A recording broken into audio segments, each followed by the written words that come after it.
Alrighty, hello everyone, and welcome to the semifinals of EDL. The Fallen Academy first seed taking down Revolution in round number 1 against Big Duck Entourage. The number 3 seed taking the win over Hyperion 2-0. I'm the play-by-play. I'm joined by Matt Pizza this week, making the appearance on the show. Matt Pizza, how's it going? Just dandy. Glad to be on the EDL casting deck this time instead of the Waveline, instead of being in the Waveline stream jail. But, got an interesting matchup this week, Cole. We have the Fallen Academy, right? The first seed of the Lunari division going up against Big Duck Entourage, the third seed of the Solari division. Now, what do you expect to see out of both of these teams? So, TFA is a very solid team. They've looked very good this entire season. They've been one of the favorites to win the league. This is one of the best teams in the league.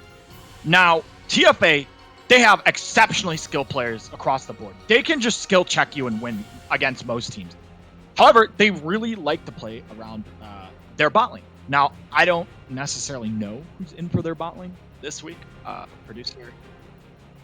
Okay, is Queen Frost mid?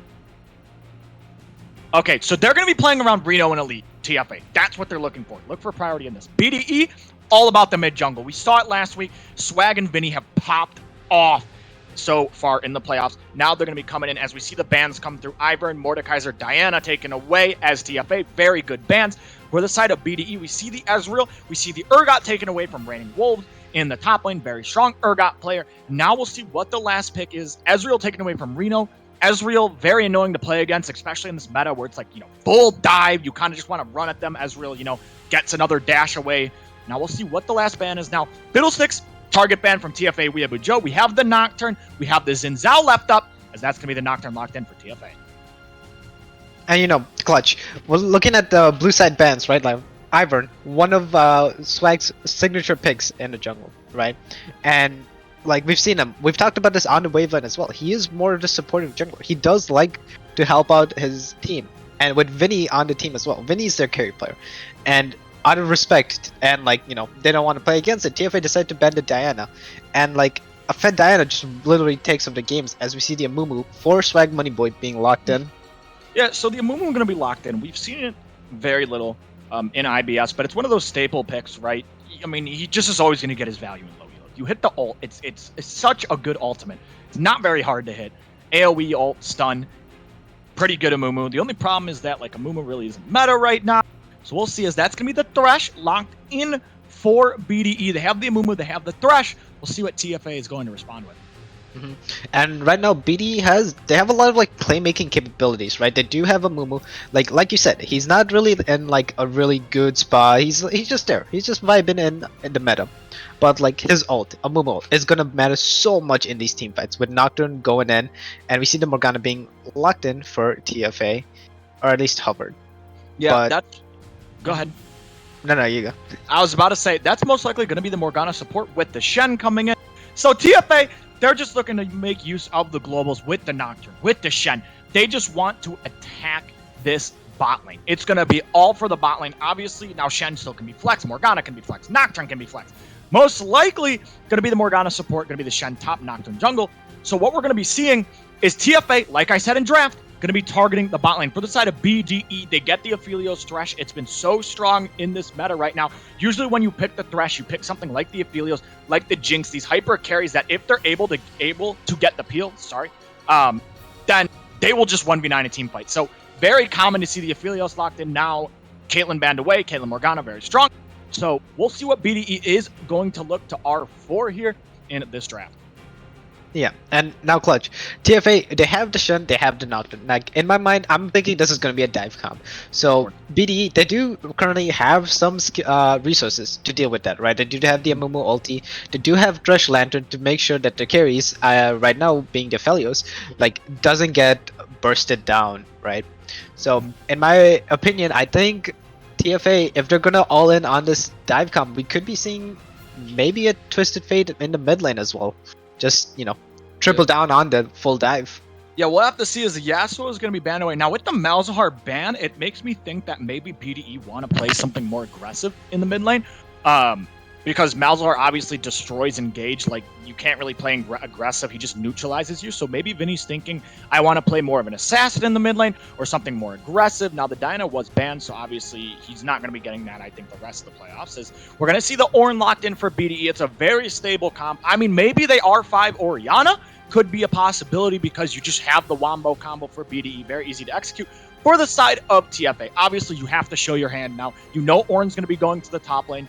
Now you have the Shen that's most likely going top. What are they going to pick for the AD? They locked in the Aphelios, and Aphelios, he's very good when teams want to run into him, but he isn't very good against teams with poke. So maybe we could see a Varus come through.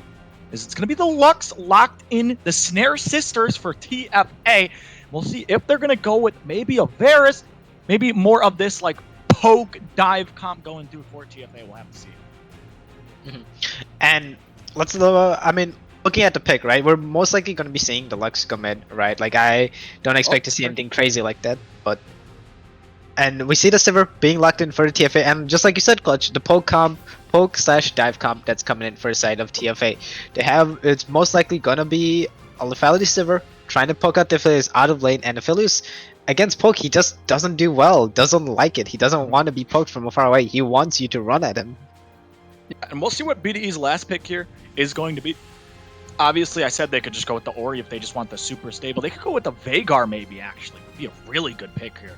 Not going to lie with their comp. Will they lock it in? No. It's going to be the Aurelia going to Vinny in the mid lane. He's opting for a skill matchup.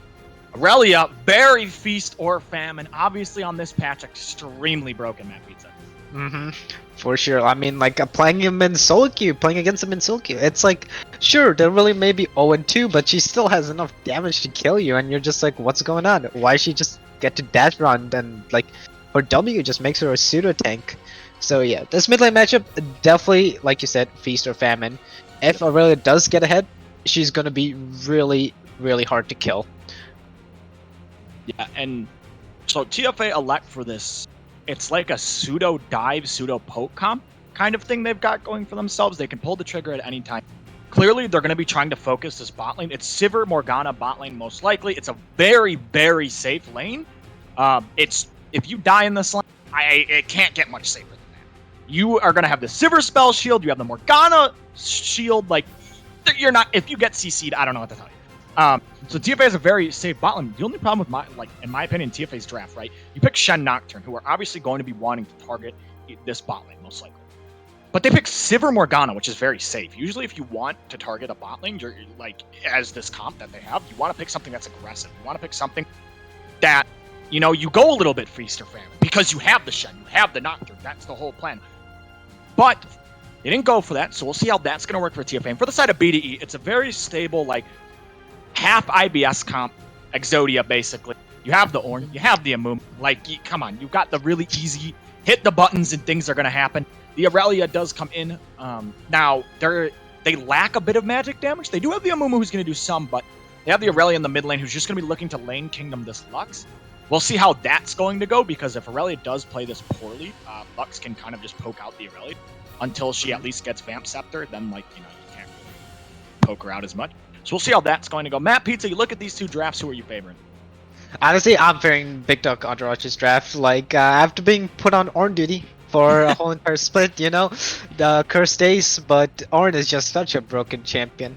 Like, the CC, the magic damage he provides, and, like, you know, top that off with, like, the Amumu ulti, like, it's such a hard, like, if TFA do elect to go for the full 5v5 team fight, and they don't have their combo, they don't have the Nocturne Shen combo, then BDE definitely just wins. But looking at this, right, I'm definitely BDE favorite just because of the champs that they have.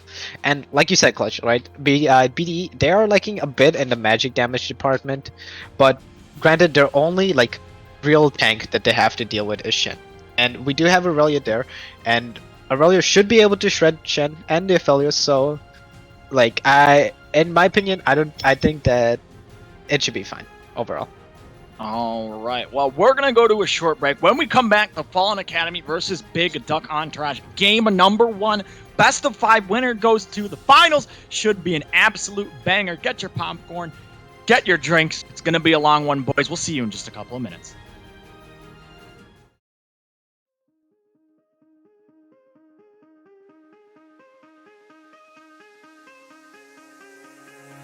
Give me reasons to doubt, try to keep me down, but I'll put the flame out, you can't get to me. Throw your sticks and your stones, go break all of my bones. You won't ache my soul, you can't get to me. And there is no barricade that I can tear away. Shoot me down, go fire away, away. But I'm a heavyweight, I'm a heavyweight, I'm a heavyweight, I'm a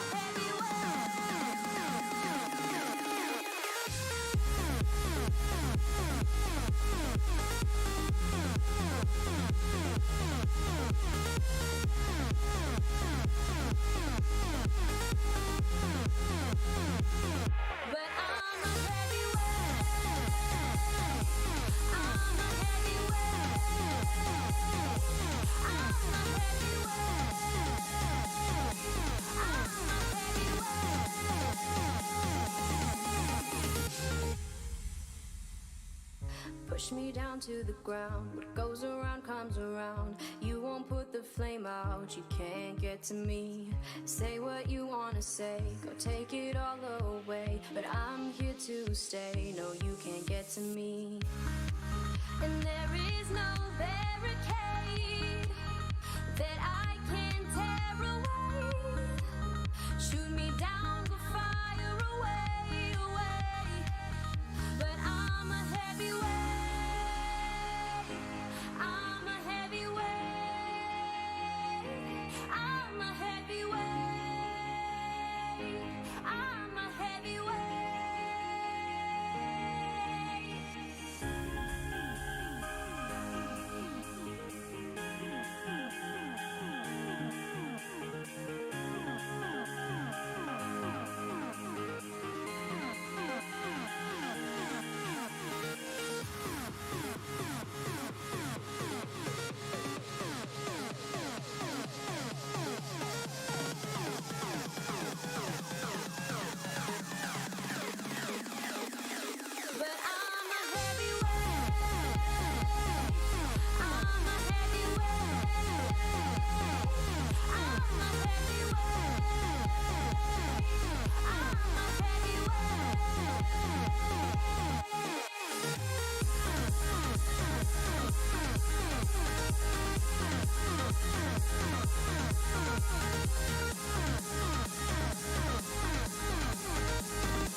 into my eyes and show me your adventures I haven't seen.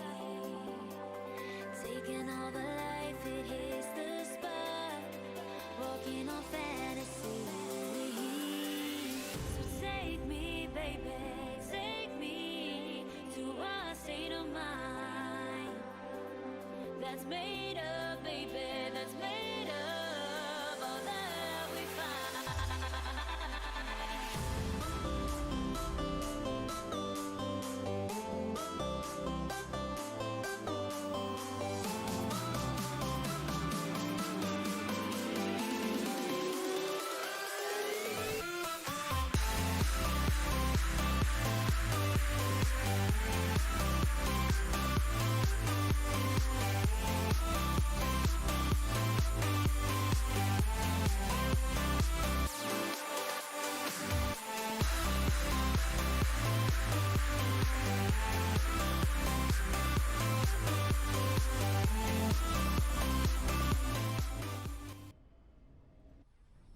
Alrighty, hello everyone, and welcome back to game number 1. TFA on the blue side, BDE on the red side, best of 5. Looking at the lineups, Raining Wolves in the top lane, TFA Weeaboo, Joe in the jungle, Dagnera in the mid lane, Reno at AD, and Elite Omega at support for TFA. And for the side of BDE, Para04 in the top lane, BDE Swag Money Boy in the jungle, Vinny Sucks Season 11 in the mid lane, Harem Issues at AD, supported by Slicks Peels at support. And we already got a root coming through in the mid lane. Vinny already taking some damage, Matt Pizza mid diff. It's always a mid-diff clutch, whether it be in comp or solo queue, win or lose. All right, but so overall, standard runes coming in from everyone, right? Nothing too crazy, except for our boy BDE Swag Money Boy. He opted for the Conqueror Amumu. Now, I'm not an Amumu fanatic. I don't know much about the champion. I don't know much about the sad money mummy, but I'm not too enlightened on the Conqueror Amumu. So clutch, if you will, please. Let us- I'm going to be honest with you. I don't even think I know because I don't play jungle.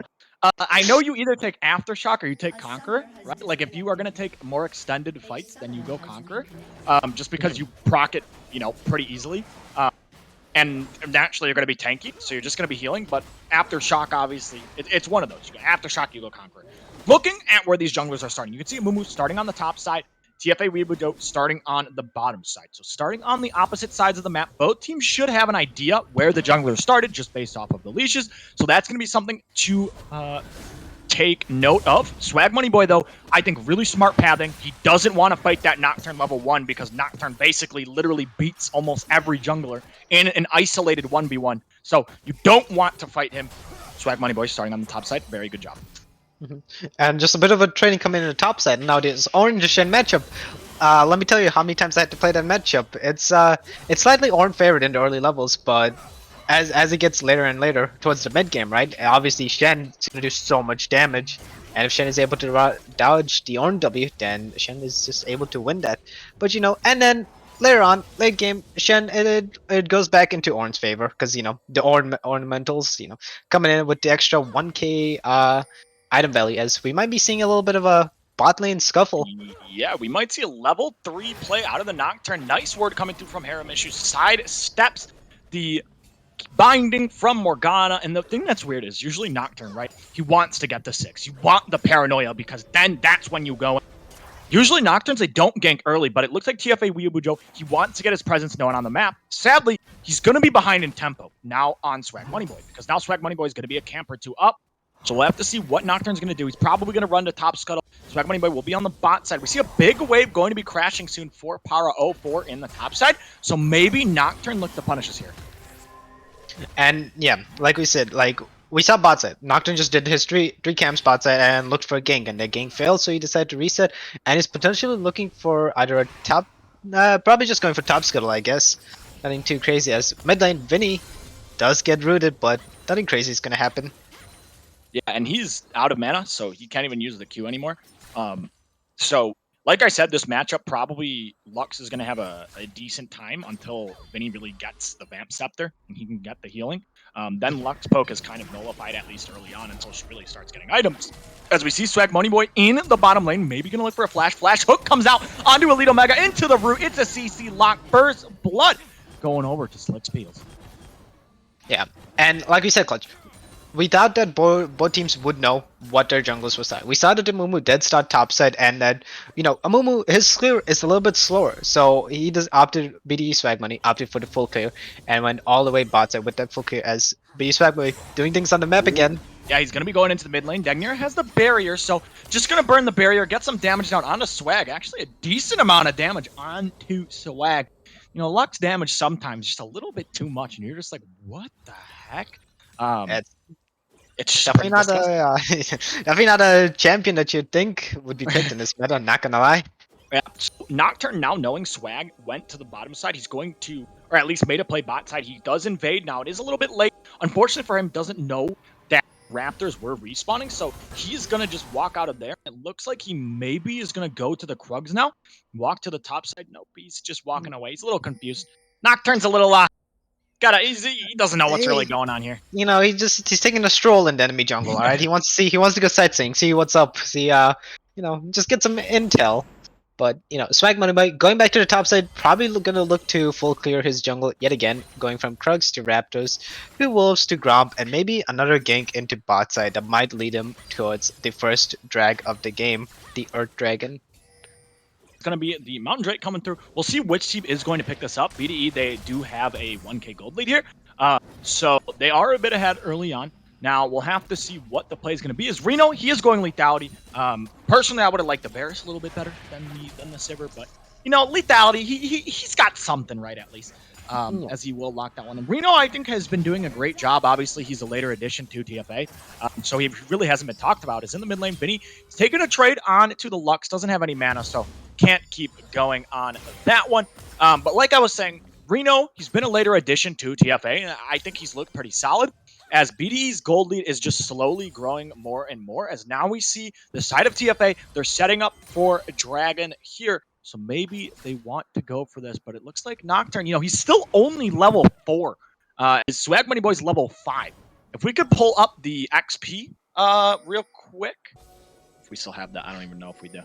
Yeah, so we look at this, and look at the jungle. That's the one thing I want to point out. He's barely above his support. TFA Weeaboo is far behind. He's almost a full level down on Swag Money Boy. So you need to keep that in mind as we go later on. Nocturne falling behind early is just not good for the side of TFA. They need him to get level 6, get that paranoia online, and make a play on the map. And unfortunately, that level 3 gank is showing the repercussions of it, right? Like we've seen now, the Nocturne is slightly behind in camps, in XP.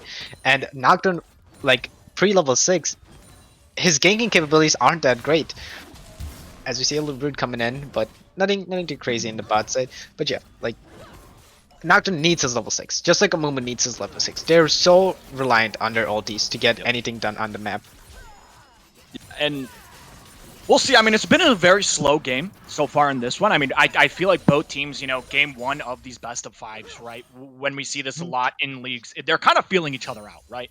They're trying to feel the tendencies. They're trying to see how these teams play, because that's usually what happens in the best of 5. It's a longer series. You drop one game. It's not the end of the world. So we'll see what's going to happen. Very slow start from both of these teams, but it is to be expected. Threshhook is going to miss. Drake is going to be started from BDE.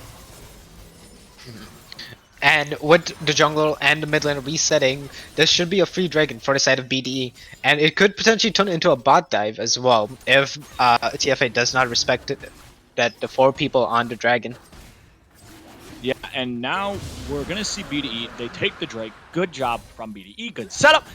And yeah, very slow game, right? Like 1 kill, 8 minutes, not usually something you see. We're playing in the LCK, I guess, today, guys. LCK, League of Legends. No LPL, at least not in this game. Very slow and calculated from both these teams. They want to take time to scale up. One thing to point out, Stan United is ready from the Shen. Nocturne still has not dinged level 6. As in the bot lane, we see Slicks. He's going to get the exhaust down onto Reno. Hook will miss, and Reno is going to flash. Now, maybe the counter gate is going to come out. That's going to be the damage onto Slick's peels, as it looks like it's just going to be a trade of damage in the bot lane. As now Nocturne did just ding level 6 in this game, as he's going to start up the Rift Herald. And with that combo, now we look at bot side, right? Like bot lane for the side of TFA, as mid lane's getting a little damage. Never mind, nothing too crazy. But they're bot lane, right? TFA's bot lane. They're being pushed in, okay? And that is prime ganking opportunities. Now, once Nocturne does get this Rift Herald, They could be looking to fight here, actually. Yeah, we're going to see Swag Money Boy. He's going to miss as he's going to flash ult onto the Shen. Here comes the Ornhorn. Going to be coming out. It's going to be a 2v2. They're going to be looking on a TFA Weeaboo Joe. He has to flash over the walls. Now we're looking to the bot side. Lido Mega going to get rooted up. He's going to be taking some damage. Will he go down? The answer is yes. Harem Issues picks up a kill. Now we're going to be looking back on the top side. We see the Paranoia going to come out. Now they're going to turn targets. TFA just says, all right, we're going to call an audible. Meanwhile, in the mid lane, we see Vinny Sucks going for the single dingle onto Dagnera. He's going to flash forward. Does he have enough mana for the Q? The answer is no. He's going to get rooted. He will not stay alive. Now Swag going for the 2v1. If the fear comes in, it could be a kill going through. It looks like he will pick up one. The Conqueror going to come through, and it's not going to be enough. And it's just kills all over the map. A 2 for 2 for both of these teams. And at 9 minutes 30 seconds is when the slow-paced game turns chaotic. We see a top lane fight that ended a 2-for-1. So let's take a look at this. So while we were talking about top lane, we saw bot lane, right?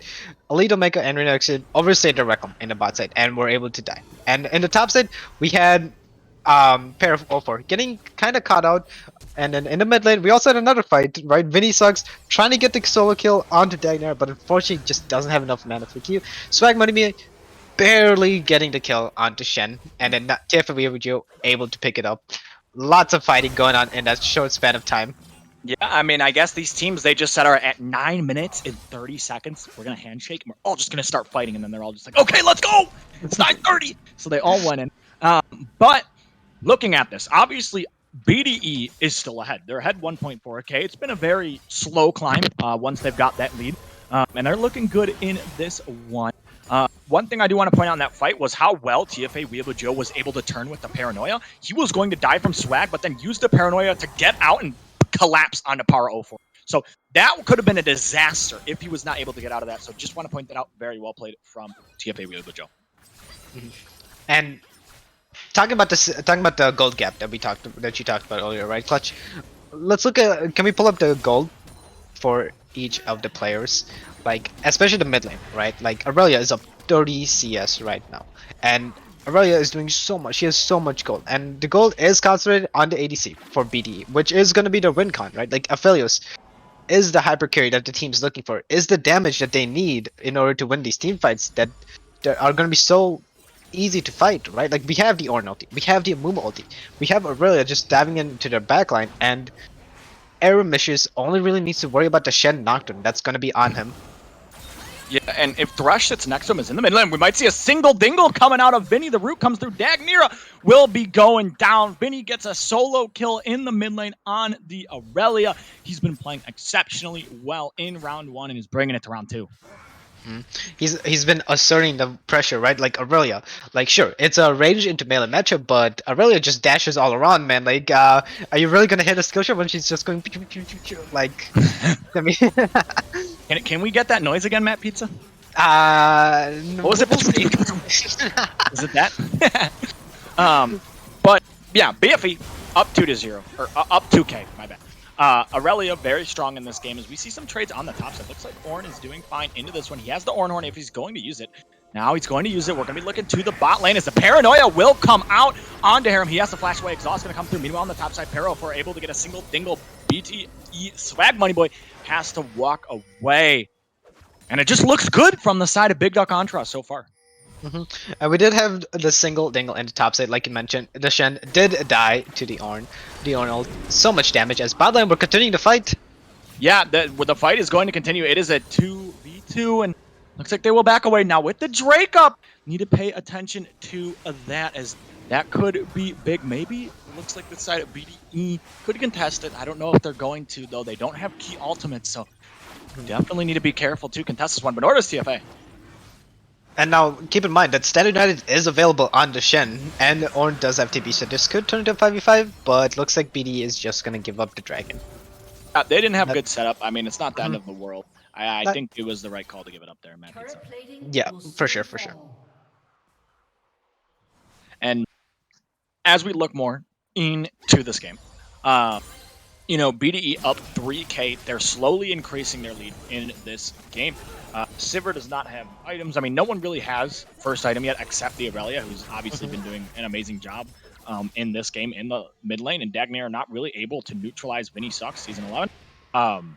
For the side of BDE, starting off this series 1-0 would be huge, right? If they're able to start off the series 1-0. It's just massive for them. Is we're going to see a collapse maybe on the reigning world. She does have the EU. Looks like the Vantage Toss will connect from Swag Money Boy, but without Ornn able to get over the wall, he's going to have to walk away from that one.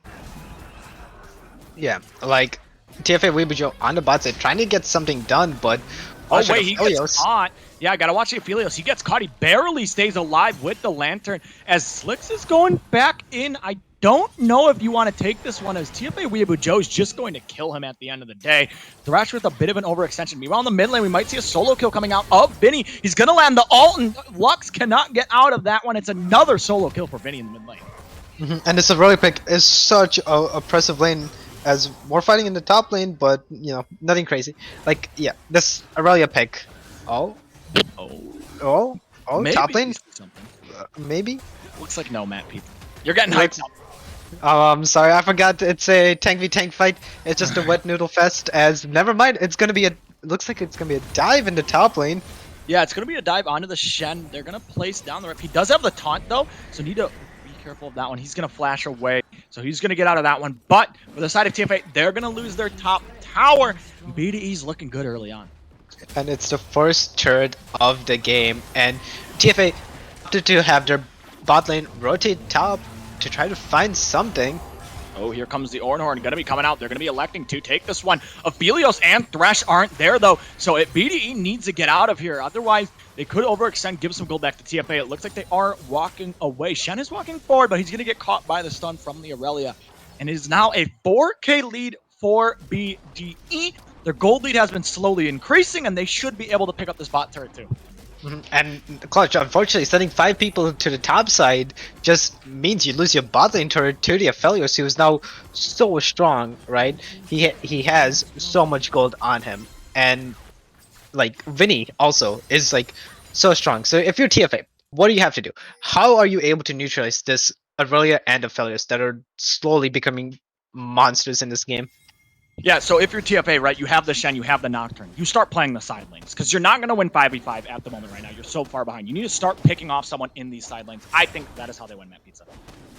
Just using their Shen and Nocturne combo to try to ideally catch out Vinny Sucks or Harem issues, and try to get some gold back into them, and try to turn the tide of this game.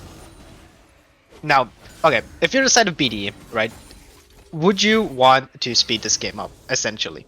Like, you're so far ahead. Do you want to risk speeding this game up? Or do you want to just, you know, play it slow, play it calculated, as they've been doing? I mean, if you're BDE, right, like, you can keep playing slow. Like, look at their comp. They have the Ornn, right? Ornn is going to slowly start to become the unkillable beast. He's going to be able to upgrade items. You have Aphelios. Aphelios' 3 items is just a monster. And for the side of TFA, they're kind of the ones on a clock to me. Lethality Silver is going to fall off. Lux really isn't anywhere. As Vinny is going for a 2v1, and he will be able to get it possibly. That Shen ult is massive. Now he's going to get turned on with the TP. It's just not enough for Vinny. Now another TP comes out. Maybe for TFA, this is what they need. They get the huge shutdown as Ornhorn going to be coming in. Para gets rooted up, not able to land it. This looks going to be flashing forward, going to drop the exhaust, but won't be able to find anything. Vinny almost with the 2v1.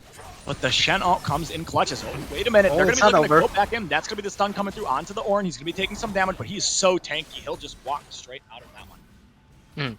And Clutch, like you were saying, TFA, they need a pick, and the pick was fun. Vinny overextended himself trying to kill Rena Execute, but unfortunately, the Stand United with such a fat shield coming in as more fighting ensues. Yeah, more fighting going to ensue in this one, but it looks like they're going to back away. Drake up in 20 seconds, so do need to pay attention to that one, Matt Pizza. And without Stand United right now, and top wave being pushed in, this drag, TFA might just have to give this one up. They don't have the Nocturne, they do have the Nocturne ulti, but don't have the Stand United available, or the Morgana, or the Sivir ult. So, in terms of ults alone, BDE is favored. Oh! Swag just barely gets out of that one. Now the fight's going to begin. That's a huge ult. Now they're going to be kicking off. Watch the Aphelios. He has white, he has red. He's going to be doing so much damage in this fight. Swag Money Boy is just walking forward. Doesn't take any damage. Now Shen with the TP. We'll see if TFA elects to re-engage here. I don't know if they should. Degner is very, very low. If they do go for this, this could be a disaster. That's going to be the hook onto the Shen. The binding does miss. Drake going to be started up. Going to be walking in. Paranoia will come out. This is it.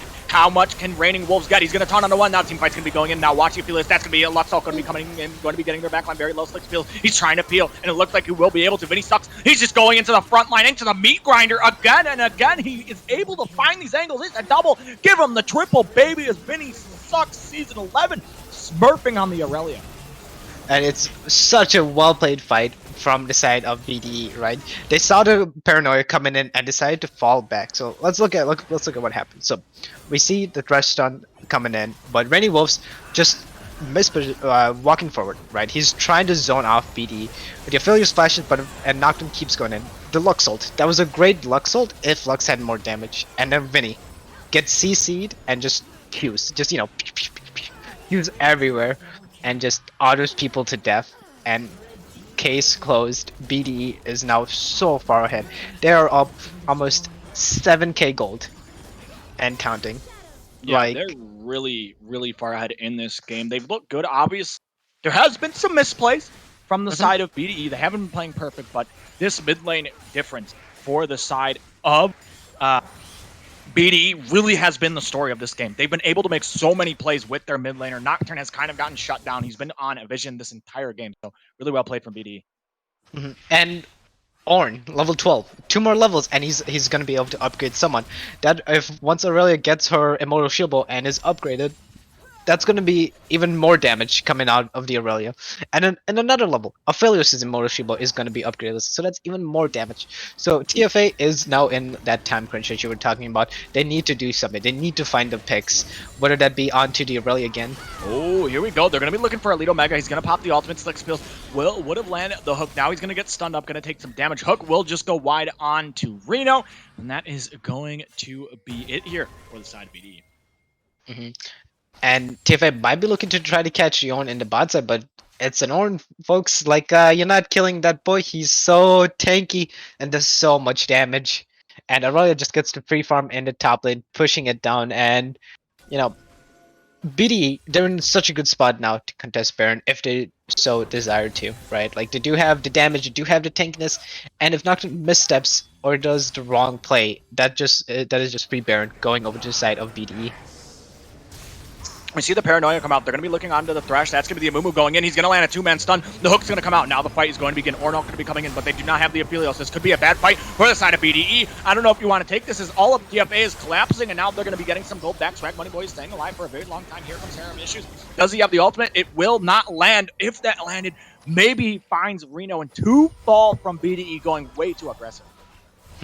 And that was the extension that TFA was looking for the side of BD, but unfortunately, Aurelia just split pushing in the top lane turret, just taking it, and almost everyone for the side of TFA has to back and deal with it. This Aurelia is such a massive threat, and sure, TFA did get some gold, but they still did not get the shutdowns that they were looking for, right? They didn't get the orange shutdown, they did not get the Aphelios shutdown. So if they were able to get those 3 shutdowns, then TFA will be able to slowly but surely come back into this game. Yep. And for TFA, they're still down 7k. They're still so far behind. Lux doesn't even have an item completed in this game yet. Doesn't even have anything. And the Aphelios now 2 items, very strong in this game. Drake going to be spawning in a minute 40. We'll see what the play here for TFA. Yeah, Aurelia now has 2.5 items, and Lux has a garage sale. Of items. So this Aurelia is just super fat. The Lux pick not really working out for TFA, and unfortunately, yeah, I mean, it's a 7k gold lead. TFA is going to need a lot more picks to come back in this one. For sure. And Clutch, I don't think we talked about the builds yet, but Shen opting for the chains, whatever, Anathema's chains. Sorry, I'm getting corrected. Anathema's chains first item. Because he has, the Aphelios is so strong, and the damage reduction, percent damage reduction is gonna be so useful in trying to keep Shen alive. And if only you can build multiple of those items, right? You probably just put one on Aphelios and one on Aurelia and call it a day. Yeah, I mean, we'll see what Shen can do in this game. Now Drake is gonna be up in 40 seconds. It's gonna be very crucial. We see BDE, they're already there, right? We talk about objective setup. If you're able to get there first, you are just clearly, no matter what, already favored. So BDE now already have control of this river. They have the mid lane pushing, which is massive. So now what do you do if you're TFA? You grab that bot wave, you push in one more wave, and you walk through the bot lane because they cannot walk into a chokehold against BDE. They're going to get deleted. They're against a Mumu, Aurelia, Ornn. Like, they just cannot do that. They need to walk through the river. You need to go through either the mid lane or the bot lane. And that mid wave is already pushed in. And they're walking into a chokehold. This could be a disaster, Matt Pizza.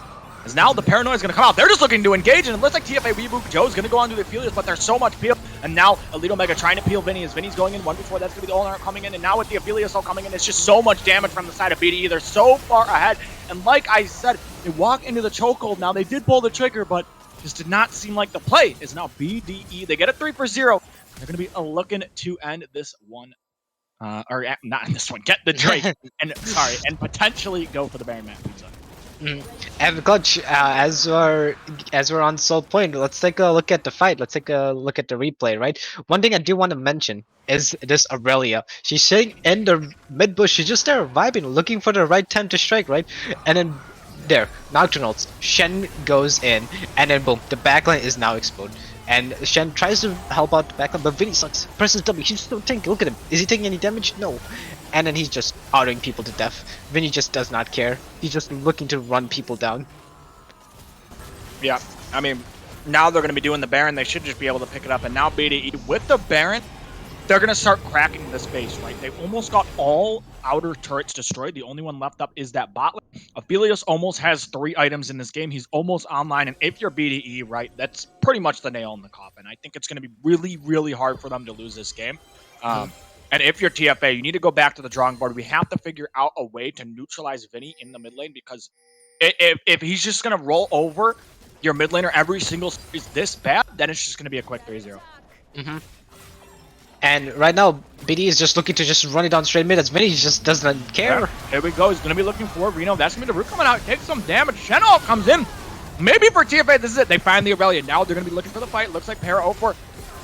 Taking up the front line. Thresh is going to be going in. Watch the Aphelios. That's the ult coming down. Only lands on the one. Slick Field will be able to pick up one. Haramish is going to be getting some damage down. Taunt will come through. Raining Wolves has to walk away. Flashes are coming out everywhere. Paro 4 stays alive. Swag Moneyboy. He's going to get the chain. As Dagnira will go down. Haramish is with the double kill on the Aphelios. Will he stay alive with the shield? Well, the answer is yes. And now a 3-for-1 for the side of BDE. They are looking to end this one. Yeah, and Vinny just going a little too ham, you know, going in just Aurelia Syndrome, just going in QQQ, and Q2 or death as more fighting ensues. More fighting ensues as TFA Weeaboo Joe, he has to run away. He's going to get the fear onto Swag Moneyboy. He is out of mana. And now it looks like Reno is going to get out of that. Oh, no, he's going to get hooked onto that one. Morgana E does not come out, comes out a little too late. And it looks like BDE will take game number 1. And in all honesty, right, this game, it was in the early levels, BD Swag Moneyboy did so much. He ganked bot lane, he ganked mid, tried to get his laners today. He blew barrier on the Lux, he blew Psalms, and he did so much in the early game of this game, right? Like we saw, the bot lane Aphelios was able to come online because of jungle intervention, and unfortunately Nocturne ended up falling behind from it, right? Like Nocturne, you want to get to level 6 and not gank early on, but unfortunately, TFA Weeaboo opted to try it early on, and he just fell behind ever since then. And it just seems like BDE, they did 0 damage to turrets for TFA. That's unfortunate.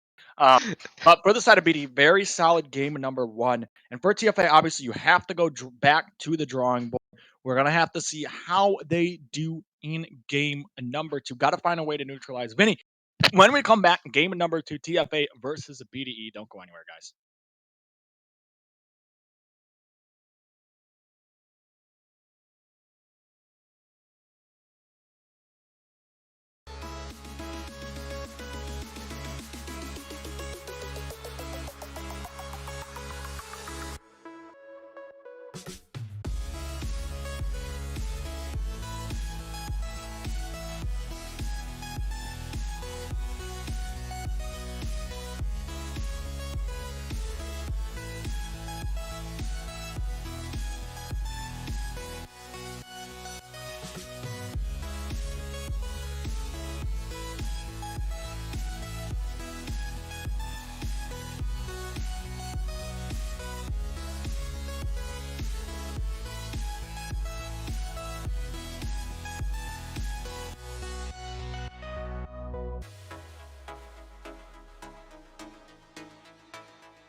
All right, hello everyone, and welcome back. BDE on the blue side, TFA on the red side. It even fits with their logo, Matt Pizza. It does. As BDE up 1-0 in the series. As Matt Pizza, what did you think about game one? Break it down for me. You know, game one, and honestly, the tempo, right? Like, everything was just dictated by the jungler. Like, Swag Money just did so much for his team. He was just all over the map, making plays with his little sad mummy boy, walking around the rift, all sad looking, and then boom, and the charge comes in. CC lock happens, and TFA is just like, what just happened? But, you know, that was game one, and this is game two. And TFA now respect the Aurelia enough to ban it. They don't want to see it. Like, the champ is not balanced, Clutch. I'm telling you. Always perma-banned solo queue.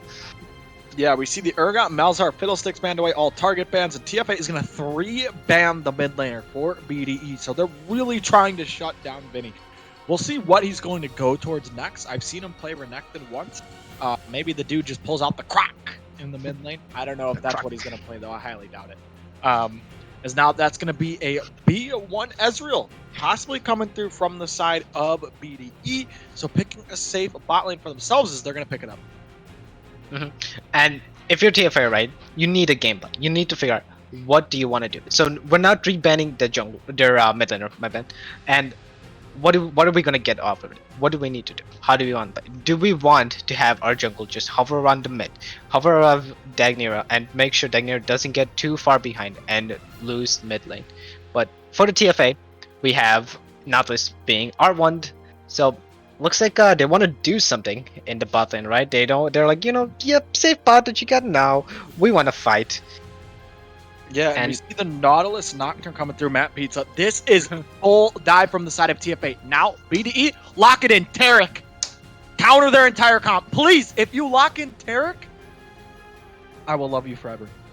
But they're not going to do it, Matt Pizza. Yeah, I was about to say, who actually plays Tarek, though? Like, what psychopath plays Tarek? Oh, I can't say what that is on stream that I usually call it.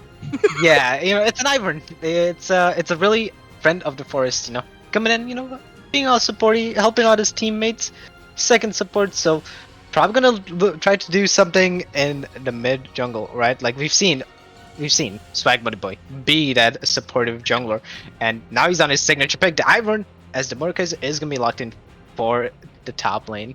Yeah, I mean, you know, we've seen Swag's Ivern, and let's just say he solo killed an Olaf level 3. So, I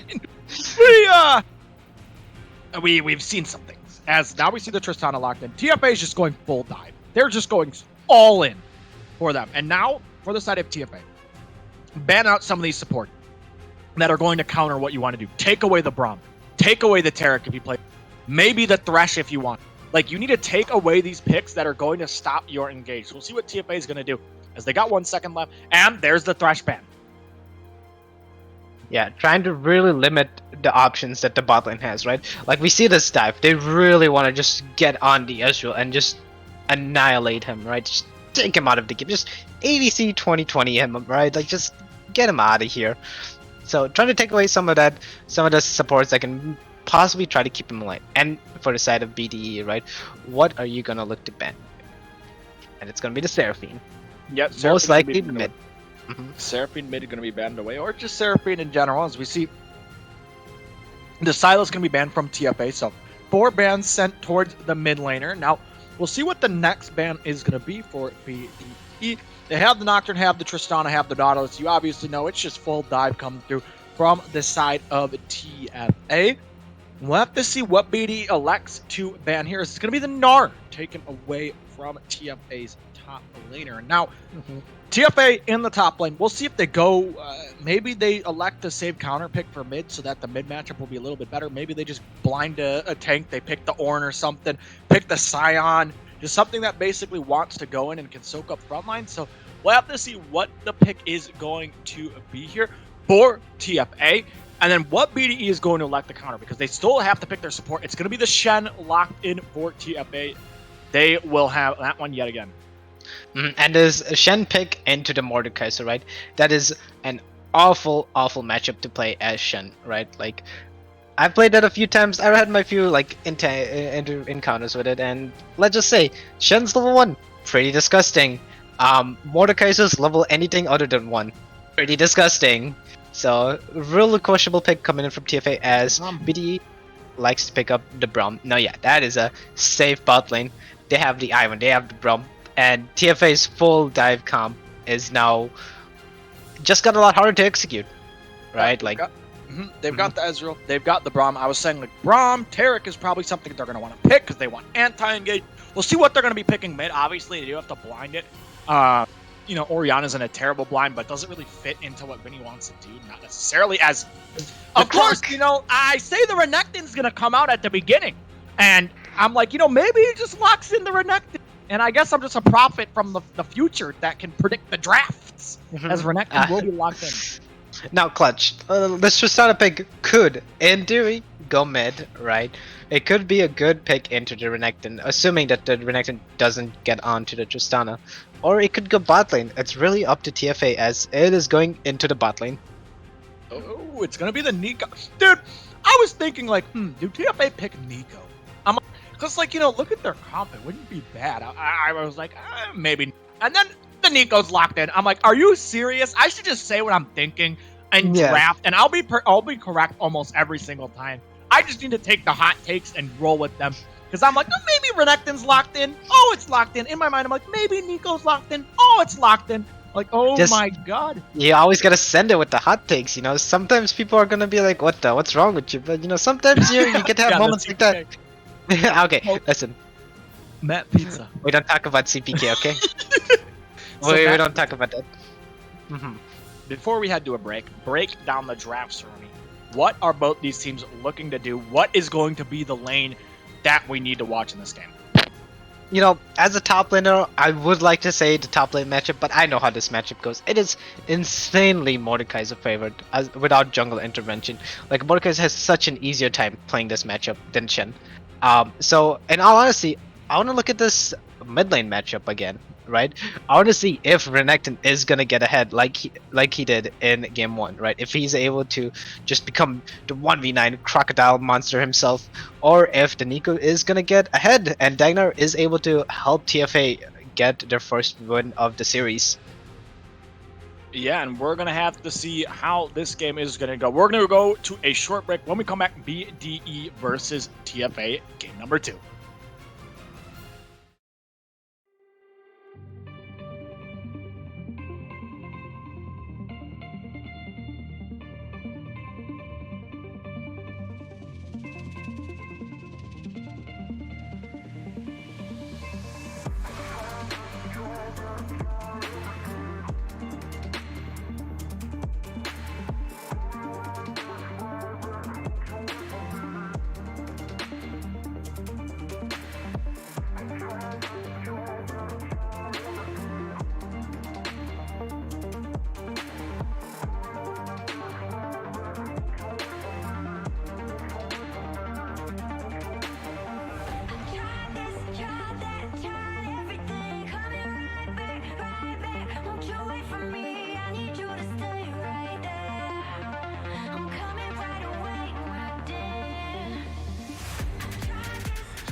Silent nights recalling you, a souvenir of what it could be.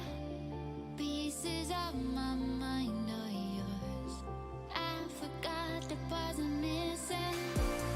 I pretend that we are okay, like nothing's ever broken. And I pretend that we are dancing, like the nights are never ending.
I pretend that we are okay, like nothing's ever broken.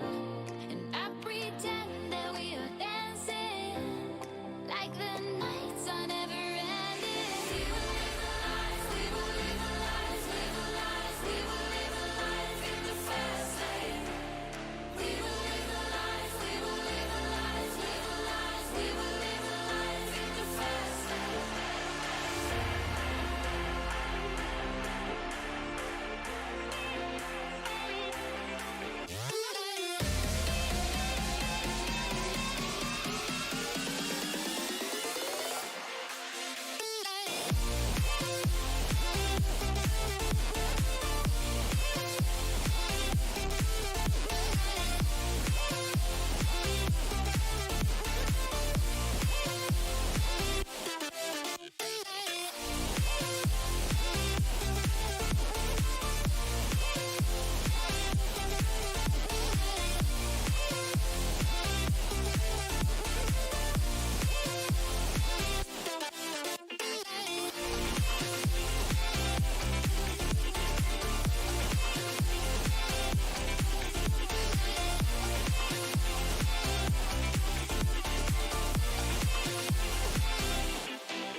Yeah, we said we let it go,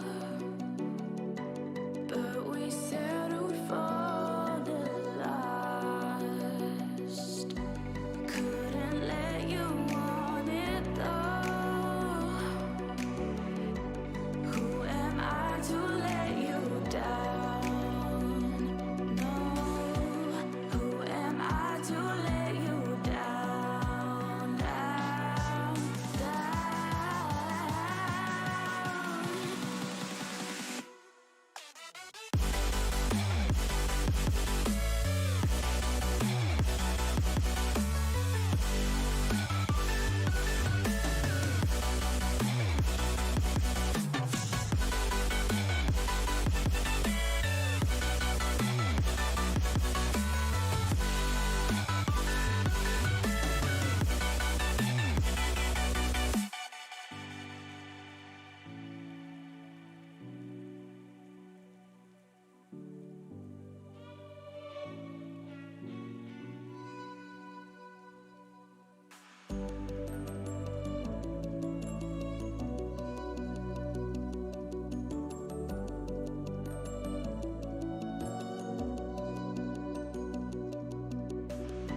if you let me walk away, maybe then we'd lose it all. No.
All right, hello everyone, and welcome back to game number 2. BDE on the blue side, TFA on the red side. TFA hoping for a different game number 2. Unfortunately, game number 1 did not go very well for them, so we'll see how they're going to do in this game. Matt Pizza, Renekton mid. What's your thoughts? I mean, in my mind, it's a range into melee matchup, and it is Nico favored because range into melee, Nico just pokes from afar, and even if Vinny goes in, Nico just W's, and it's like, which is it? Which one is it? It's a little bit of a level 1 shenanigans. Hook line does not connect, Yeah, but yeah, just Nautilus diff. Make the hitbox bigger, guys. yeah, Can we please. just make it the whole lane, actually? That way I can hit every hook. Can we make it so that Nautilus can hook from bot and reach top lane? Oh, what Yeah. if Nautilus could all the way from bot lane to top and it was like global? And it just you just see it incoming and you're like, ah! Oh, watch out! Watch out! Watch out! Yeah, the RKO Matt Pizza, Randy Orton. He's going in. Oh, he's going in. But Oh yeah, my god.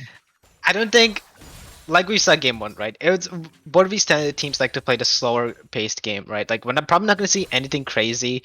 We might see junglers force first blood, whether it be in the side lanes or in the mid lane. But I don't expect to see much fighting clutch. So I think we got some time to talk about the game state, or just I guess the game in general. Yeah, I mean, there's probably gonna be not a lot of fighting like last game. As Ivern has 0 CS, Matt Pizza. What's going on there? Yeah, I think Swag doesn't 0 want to win CS. the game. Yeah, he's know. griefing, guys. Oh, he's on the Oh, board. he hurt Matt us. Pizza. Yeah, he hurt us, guys. Look what we did. Or actually just BDE just PayPal us leaks. Oh, leaks. Yeah. So we see. Yeah, I mean, Shen and a Mordekaiser. It's not a fun matchup. I'm surprised that they picked the Shen into the Mordekaiser. A little interesting in the draft. Yeah, definitely have to see how this game is going to go. As you know, Ivern can't really 1v1 Nocturne, so he's gonna have to try to avoid him. We'll see. It looks like he's running a bot scuttle, and so is Nocturne. In all honesty, I think the word you're looking for is shouldn't and not can, because we saw Swag Money Boy when we won the level 3 Olaf and win, so like He's just cracked Matt Pizza. As Vinny gonna get ignited, he will stay alive. And doesn't lose anything else there.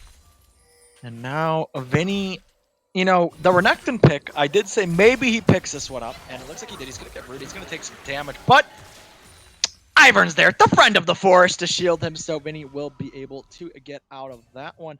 However, now without their mid laner there, does need to be a bit careful if a Nocturne does walk down, but Ivern has the smite, so should be able to just pick up this one for the side of BDE. Even game so far. And even game not for long though, as BD Swag Money is coming in. Yeah, Swag Money Boy is coming in. That's a flash forward from the Braum. The passive, it is going to land now. Nautilus does have the flash. When is he going to use it? He gets exhausted. Doesn't use the flash. He does now flash. And now Hermish's come into his heal. He still has the flash. He will get out of that one. It looks like it's just going to be a trade of summoners for the side of both these teams. And TFA got so much more value out of this gank by Swag Money Boy, right? Like all 4 summoners from the side of BD's bot lane were all burned. And for TFA, only Nautilus's flash. So Nocturne could potentially look to do something in the bot lane. Yeah, as it looks like Vinny does pick off the correct Nico and gets a good chunk of damage onto this Nico in the mid lane. Is now Raining Wolves trading with the Mordekaiser. But once that passive starts stacking, you're going to be taking a lot of damage in this matchup. We'll have to see. Yeah, I mean, the gold is even, and we didn't really see much happen until that 9-minute mark. That's when everything happened in this game, Matt Pizza. So maybe it's another 9-minute brawl. And or maybe it isn't, as Weber Joe in a really dangerous spot. Oh, the flash out of Vinny, and it's going to be a trade of flashes. Vinny burns his flash, tries to commit a little too early, and Nocturne is able to get out of that one. Does have to burn his own flash, and Swag again in the jungle, up in levels against this Nocturne. Gold is even though.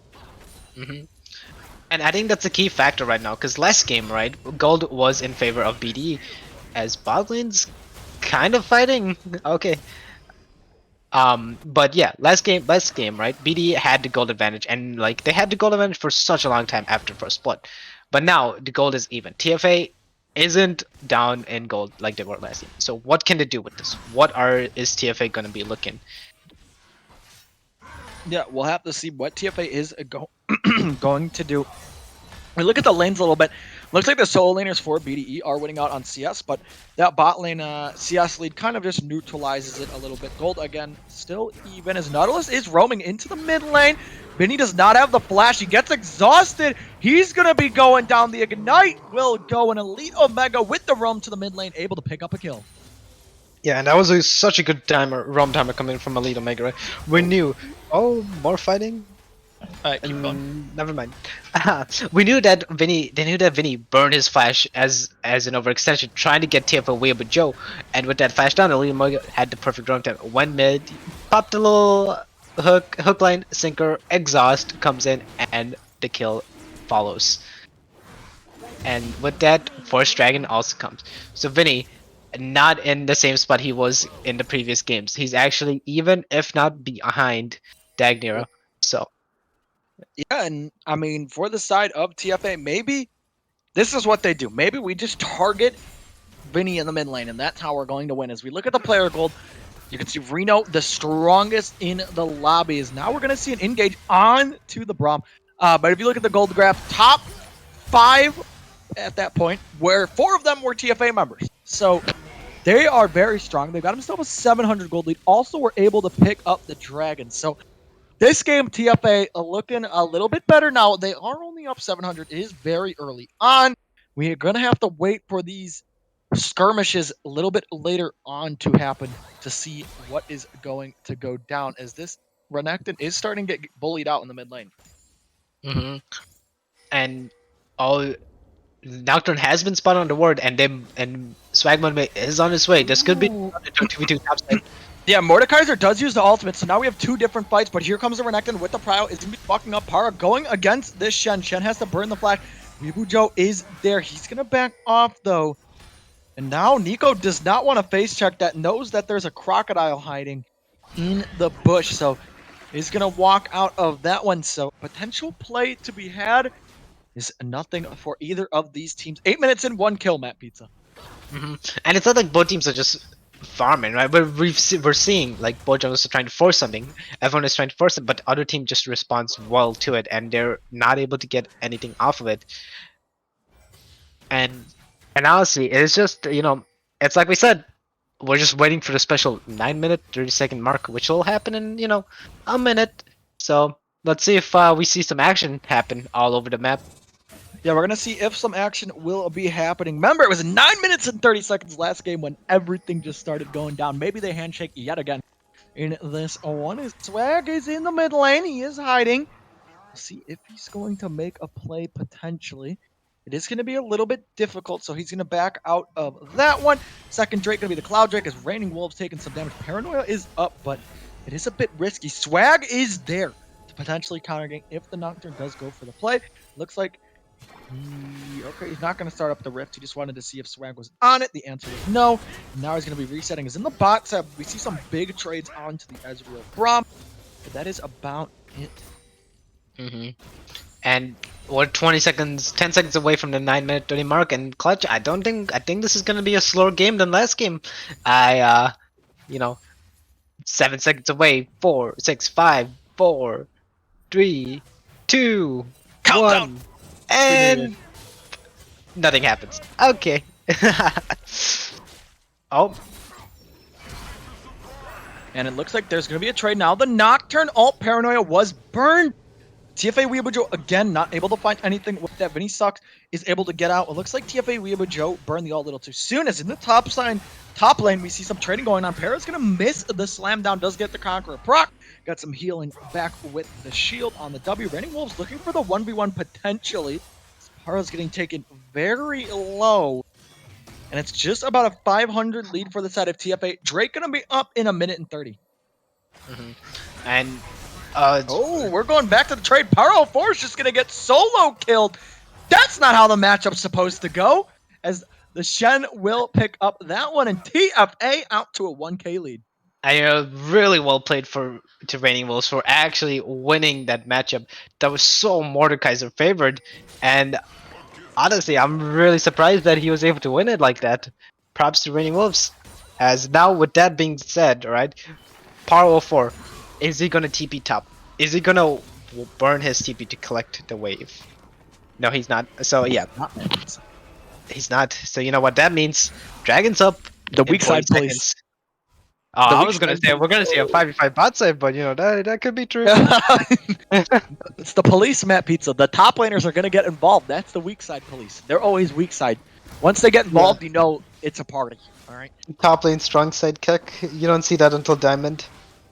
You don't see that until Matt Pizza locks in his Fiora, and then you see the strong side No, top. Oh, then you just see me run it. But what do yeah, you mean? Nautilus, Elite Omega decided to roam up towards the rift. This rift.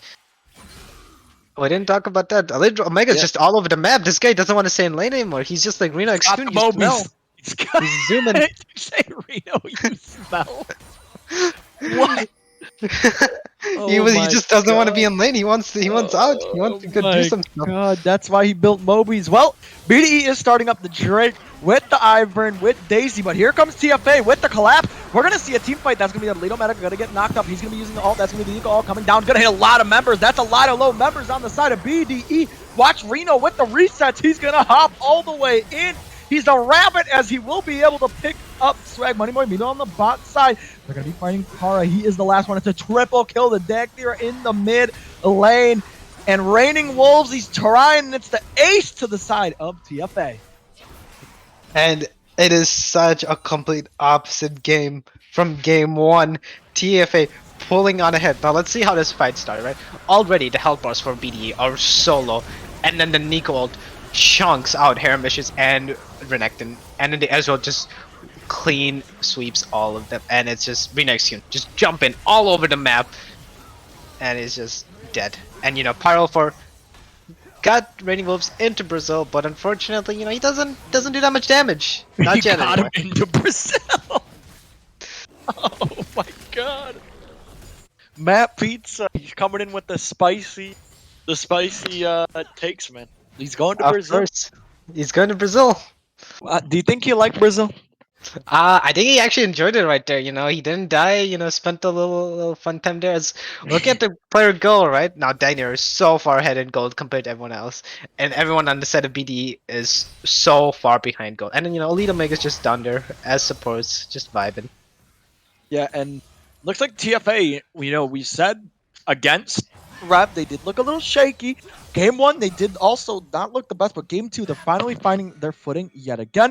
They've looked good in this one. BDE, Swag Money Boy, the owner of Big Duck Entourage. He's Daisy. summoning Daisy. It's a 4v2 in the bot lane. How is this balanced? As that's going to be the TP coming through. Now the Nocturne. Wait, oh, the TP was canceled on the top side. Nocturne didn't ult in. So, you know what? I was getting hyped for, like, you know, really cool play. But nothing happened. Reigning Wolves. And, you know, Chen just ends up dying. You know what? That Reigning was Wolves. anticlimactic. I was hoping for something. Okay! Oh, Never mind. Oh, here comes Nico! Nico's coming in. That's going to be the root. That's a decent amount of damage. Going to be proto-belting forward. Looking for Swag Dagnir on a rampage this game. Matt Pizza. The mid lane's completely swapped. Red side mid lane is OP or what? Red Side mid lane is just has the mid lane buff, I guess. I don't know what to tell you. As now Nico and Nocturne are looking for the crack in the mid lane, and let's see if Vinny's able to get out of this one, or if he's gonna get fall victim. Yeah, he's going to turn it into, he's actually going to be made into Crocs. As Mark has got his Rift Maker completed, and Reigning Wolves opted to go for Anathema's Chains. I had to think about that one. Oh, Anathema's. That's I Matt didn't even. Pizza. You know what I just call it? Chains. The chains. The chains. Yeah. The chains from Silas, you know. The chains, Matt Pizza. And you know, in all honesty, I expected the bottom for TFA to be more aggressive, right? Because we do have the Nautilus Vistana, but they decided to save their aggression for team fights, and it's working really well. Yeah, and now we see on the top side, we see the 1v1 coming through. He's sent to Brazil. I don't know if he's enjoying Brazil this time, Matt Pete says. It looks like he's taking a lot No, of damage. I don't think he is. Not able to go anywhere. Will he stay alive? Oh, the Q misses the pullback! Oh, that's so unfortunate. You hate to see it. Power for barely missing that kill. Raining Wolves. Oh, that's why he's on the All-Star team. That's good. Amazing. Sidestep God himself. Oh my god. Yeah, that was actually not too bad from Raining Wolves. Is now it's about a 3.5K gold lead for the side of TFA. Now the thing is, I believe BDE was like further ahead. I don't remember, so we might see an engage onto Elite Omega. He's gonna get stunned up. He's gonna take a lot of damage. That's gonna be the ult burn. The ultimate comes out. Harem issues not enough to kill Elite Omega. He even throws down the ward, the imposter ward. He will be able to walk out of that one alive. As Raining Wolves looking for the play on the top side, but Swag Money Boy sniffed this one out. He is now here, so for the side of TF8, they have to run away. Not able to find anything. Meanwhile, in the mid lane, looks like Vinny Sucks pop the ult. If the E lands from Dagnir, it could be a single dingle solo bolo as it's going to miss. Vinny will stay alive. Meanwhile, on the top side, Daisy is 1v1ing Nocturne and, gets spited. Okay. Red Daisy. You hate to see it. You hate to see that happen to Daisy. She didn't do anything to deserve it. Yeah. It's just Ivern, man. So abusive. He doesn't even Friend of- kill the camps. He makes friends with them. Yeah. Come on. But this Renekton pick, right? It's like I said in during draft, right, Clutch? This Renekton pick is either gonna like make it, break it, and right now it's looking more so on the break it side, thanks to Elite Omega just coming in, vibing in the mid lane because he doesn't want to stay bot, he wants to do things. Yeah, Elite Omega's been all over the map. He's been roaming, he's been making plays, and it's been working out for his team. They now have a 4K lead in this game with the Drake spawn. We'll see if this is what they're going to be targeting. Now it looks like Slick, he's walking forward.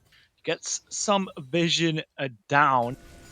I believe for the side of TFA, they should be able to secure this dragon, as it looks like the side of BDE, they are going to be trading for the Rift Herald.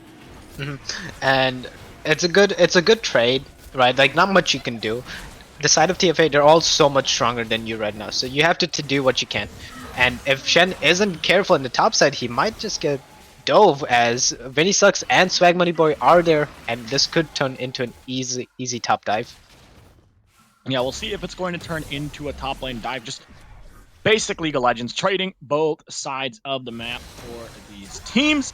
And as now we see Raining Wolves taking some damage. Swag probably going to walk up here, drop the rip. Yep. And that should be the top tower going down for the side of TFA. They don't really have a response to it. So Paro 4 going to get funneled a lot of gold here, as now Swag is here. Raining Wolf needs to be careful. He's going to dash out of that one. And now at TFA, Weebo Joe on the bot side. He's going to look for the paranoia, possibly. I don't know if you want to go onto the Ezreal, who can just dash away. So dash away and into the turret. Oh, wait a minute. They're going for a trade, but now they just jump on the Braum. Flash going to come out. He will get out. Has to burn the Flash, though. And unfortunately, for the side of TFA, weren't able to find anything. The bomb is placed. Reno gets some damage down. But it looks like that's going to be it. And now for the side of BDE. I mean, TFA has had around a 3K gold lead, but it really hasn't gone out of control yet. It's 19 minutes in. BDE, they're keeping the game close. It's not like what we saw last game, right? Last game, BDE had the gold lead, and then it just started spiraling out of control.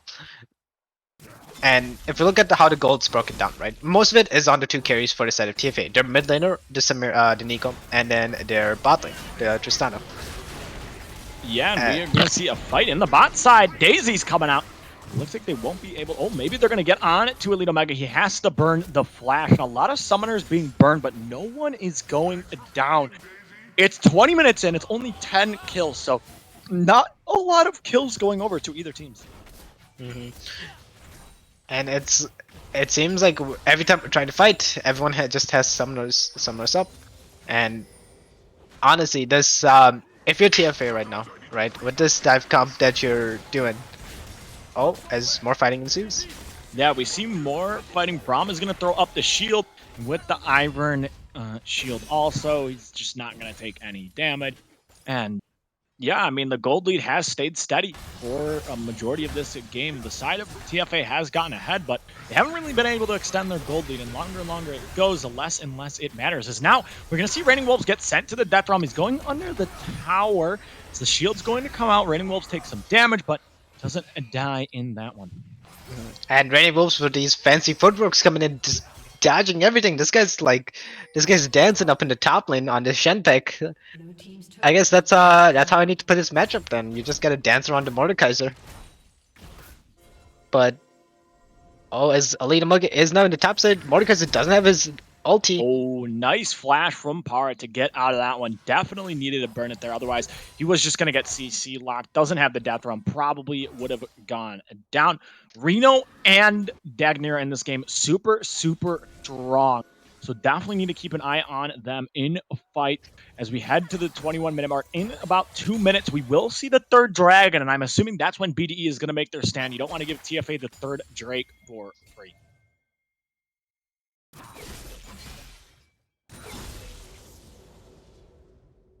As Matt Pizza, he got mom diffed.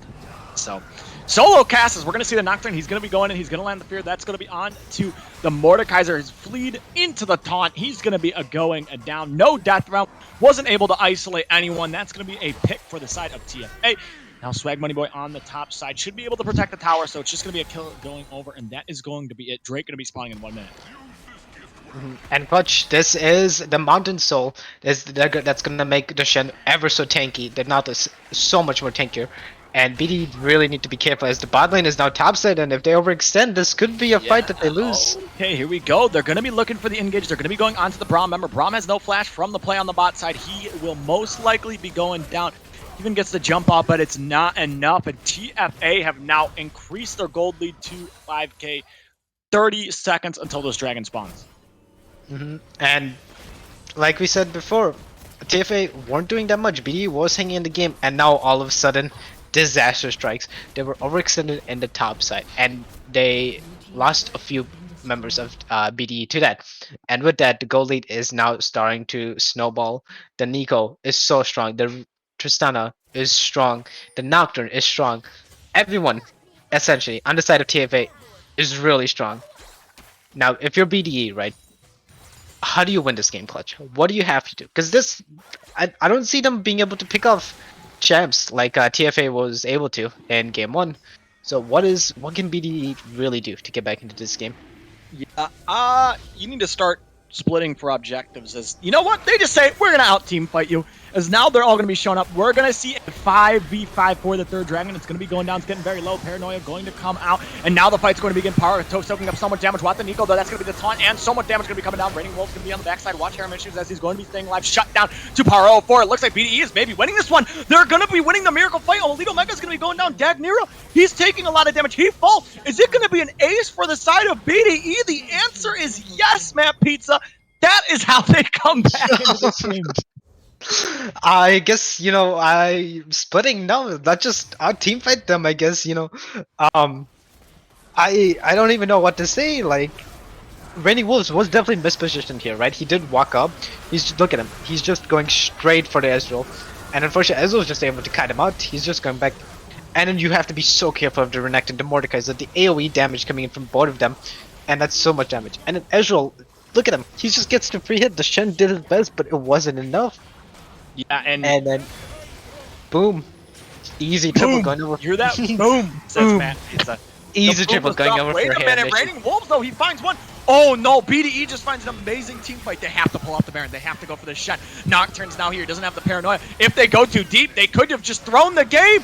As the hook will miss, Paro's getting a lot of damage down. And Matt Pizza, they pulled themselves back into the game, and then they said, wait a minute. Matt Pizza is on the cast, and he said now we have a chance? Yeah, let's just throw the game. Let's just make the game go on even longer. That was a hell of a call, and a hell of a response from Raining Wolves, right? He was able to TP in and just stall, pick up 2 kills, and well played by Raining Wolves. And BDE, from their last strike, but were able to put a major dent in the gold difference. But it's not enough. With that throw, the goal difference is starting to climb back up again. It's just the inevitable, Matt Pizza. It's Thanos. I am inevitable. He's gonna pull out the gauntlet. Oh my god. Oh, Daisy's dead. Man. No! That was the Infinity Stone right there. Daisy's always dead, man. Can we get rights for Daisy, please? Feels bad. Seriously. Daisy's just chilling, man. No, what did Daisy do? You know what I mean? Exactly. Daisy's not doing anything. It's this Ivern forcing Daisy to go into these treacherous fights. Like, Yeah, come on, what man. is Ivern doing? I think Ivern's the psychopath. He's making Daisy go in and just suicide. Exactly. As you know, Alright. Clutch. We didn't talk about the builds. I usually would like to talk about builds a little bit earlier than this, but lots of fun topics we've been talking about so far. But Mordekaiser going for the Rift Maker into Demonic Embrace. Demonic Embrace makes him so much more tanky and also deals so much more damage. I had one of my friends recently tell me that Demonic Embrace is a really good item, so I've been doing more of that. But I've been doing the classic Moonstone supporty build. Friend of the forest, friend of the team, and then Friend of and then Renekton. and then we Oh have my Renekton, right? god. We Friend of have the forest, Renekton. friend of the team, Renekton. He opted for the Stridebreaker build, right? Like, Yeah. honestly, Stridebreaker's been nerfed. I would have liked to see the Gore Drinker build, honestly. And, Ezreal standard Divine Thunder build, as we might be seeing. No, never mind. We're not seeing anything. Elite Omega's just vibing on the map, dude. This guy's everywhere. Yeah, so Matt Pizza, who wins? A crocodile or a ninja? Most likely a ninja. Ninjas jumping all around the crocodile. But what if it's in the river? Then we have River Shen, the ninja, against the crocodile. Oh my. Oh, Who wins you that? know, speaking about Shen, right? I've been hearing about this mathematically correct Shen. Oh, Oh, never wait mind. a minute. As Alito Mega, he just gets pulled over the wall. No. That was unfortunate. He's going to be going down a minute until the Drake spawns. He will be up for when this Drake does spawn.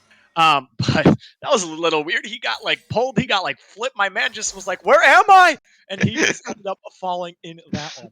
Yeah, he showed up to the wrong town. He was fine, and then he got kidnapped over the wall. And he's just like, wait a minute, guys, help!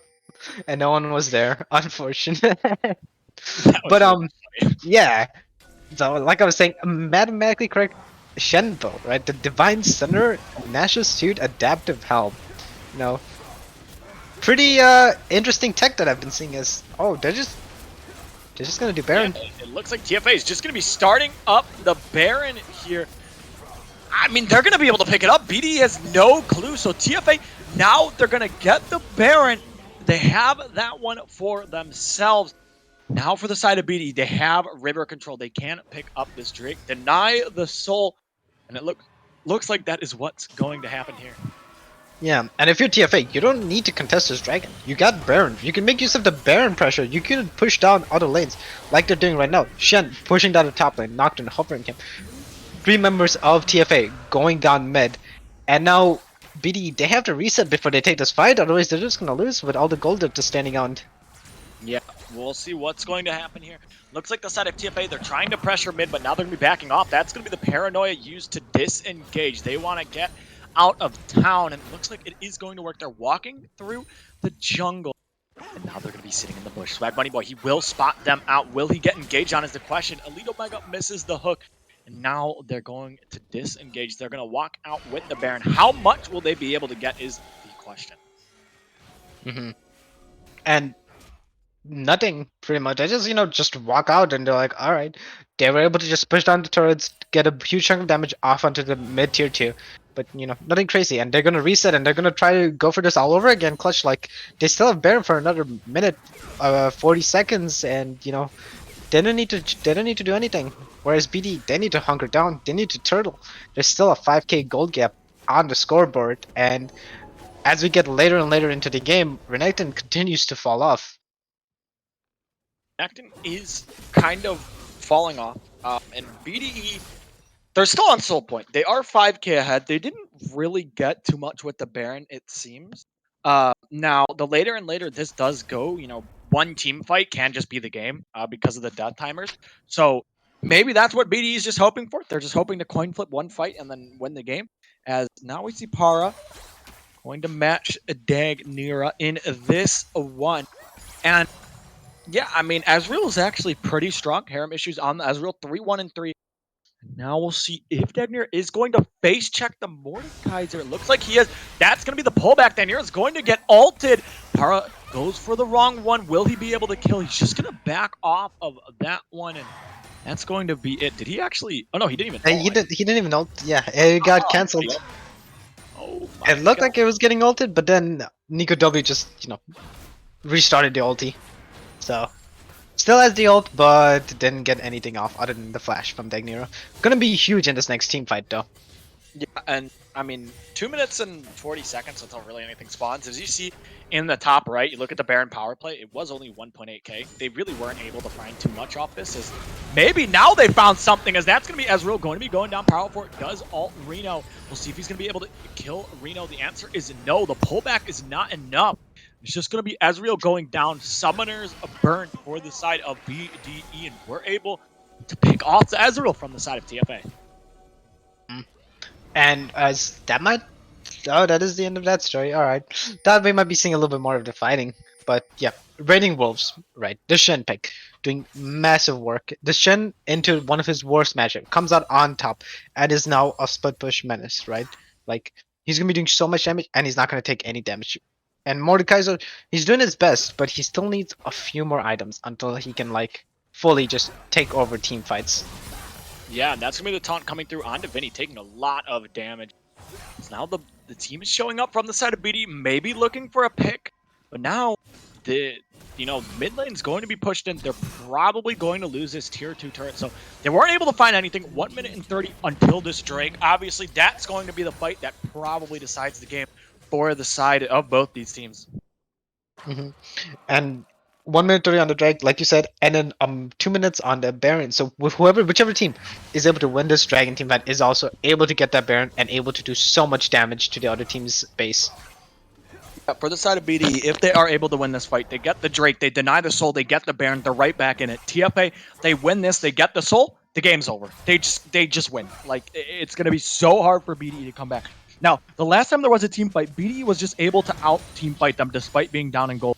We'll have to see if they are going to be able to do it again. Look at the items. Mordekaiser has 3. Shen, he's going to back probably up 3. Jungle is a bit... It's kind of even. Mid is the big disparity. Renekton only has 2 items. AD also 2.5 to 3. So for the side of TFA, obviously the item advantage is on their side. 30 seconds until this Drake spawns. You see BDE is walking in together. TFA, they have top and mid push, so BDE is getting denied minions, getting denied XP, denied gold in this. TFA, though, they're going to have to walk into the river, so we'll see what their plan is. 20 seconds until this Drake spawns. And yeah, they're walking into no vision. They don't have any vision of this clutch. They're walking in blind, and if they want to walk in, they're going to have to team fight. And we remember how that happened last time, the 5v5. They just got out team fought. Yeah, and now it looks like Shen's just going to kind of go it down mid lane. We'll see Yeah. BDE probably need to start up the Drake, or Shen's just going to start taking their base. So we see the Drake. It is going to be started here from the side of Big Duck Entourage. Daisy is going, and now we're going to have the Stand United most likely come out, and the team fight should begin. Nico ult's coming through. That's going to be a decent amount of damage on the Power 04. Nocturne ult going to be used. They're going to be trying to single out the Ezreal. He's going to dash over the wall. Power 04 will pick up one. Now, Vinny into the backline, looking onto Reno. That's going to be a decent amount of damage. The health bars are very low for both teams. Who's going to win? Power 04 putting so much damage into this fight, and BDE yet again, they're going to find the miracle fight as Vinny's actually going to go down. Reno does so much damage. Wait a minute, Reno, is he going to be able to carry this one? It's a double. He's jumping in, call him tactical, it's a triple, but he won't be able to do enough for the side of TFA, and it will be a 5 for 3 for the side of BDE and the Dragon. Just the highlight of the player, Power 04, we didn't see it, but he was able to mortal ult the Nico right here. Mortal ulted, boom, Nico gone out of the fight, and that's one of the carries. And then he's Zanias, and look at the damage he's doing. Look at how much damage the Mordekaiser with the Riftmaker flashes over, fuse onto Elite Omega's dead. And then Reno Exune did so much damage right here in such a short amount of time with Raining Wolves. Picks up an easy triple kill. Look at his tactical impression, he's just going in. And then, Mordekaiser, fun champ. Yeah. Well, Fair and balanced. BDE, they did win the team fight. They got the Drake, and now they stall out the game for another 4 minutes, which is crucial for them. They are still down 5k in gold. As I think we just lost, and the scoreboard broke, guys. Just FF. Unlucky. It's open. I'm kidding. But, one thing I do want to mention, right, Clutch, is that the next track at 4 minutes. Whoa! We're getting political. The next dragon at 4 minutes is gonna decide the game, definitely, because that Mountain Soul is gonna be really big as just a little more fighting in it. Ara looking for the 1v1 here. get some damage down onto Elite Omega, but he will be able to just walk out of that one. Baron is up. It is a 5k lead for the side of TFA in this one. Maybe they want to get BDE to face check them, but they have just not been winning fights despite being ahead.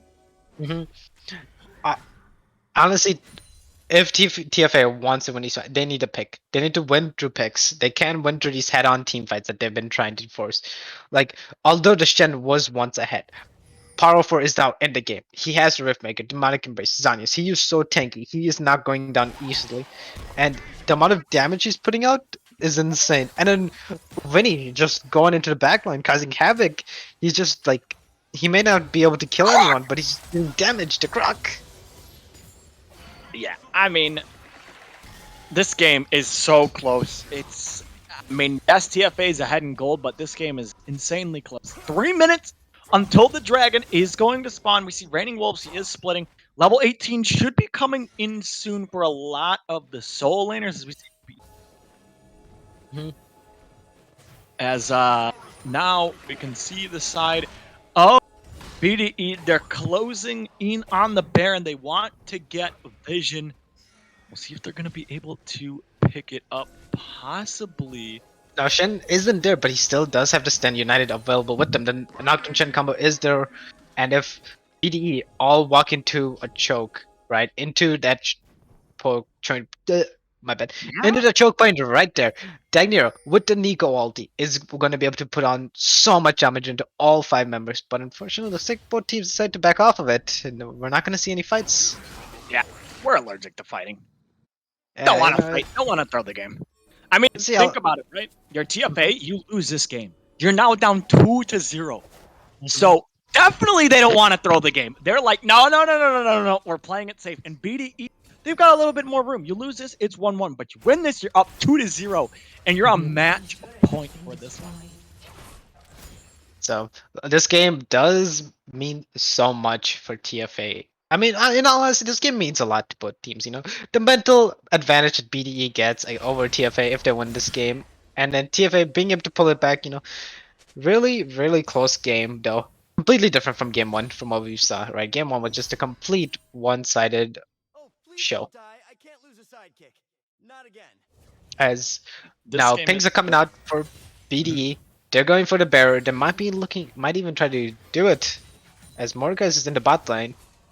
And we'll see, is Tristana, they're pretty deep into the jungle. A minute until this dragon spawns. This is going to be crucial. We see BDE, they're hovering the top side, they're hovering the Baron, they're getting vision down, but Drake going to be up in a minute, and if TFA has first setup, they should look good, because every single time TFA's or BDE and TFA have fought around Drake, it's been BDE with the first setup. As now, we see the vision being cleared from the side of BDE. TFA has no vision on the Baron here. They've got nothing in the top side, but for the side of TFA, they have complete vision of this bottom jungle. Now, we see a fight happening. Raining Wolves, that's going to be the ultimate, and now he's going to be committing on a Raining Wolves. Looks like the side of TFA will be able to get there first, as you see Tristana is walking, but is it going to be enough? Shen is going to flash out of that one. The flash forward, and now they're collapsing onto the Mordekaiser. Nice stopwatch going to be coming through, and now they're going to be dashing over the wall. This could be huge for the side of BDE. Reno, he's caught out. What is he doing there? He's going to die. And now TFA has to run for their hills. They've got to get out of this one with their carries. It's a double kill to the Crocodile.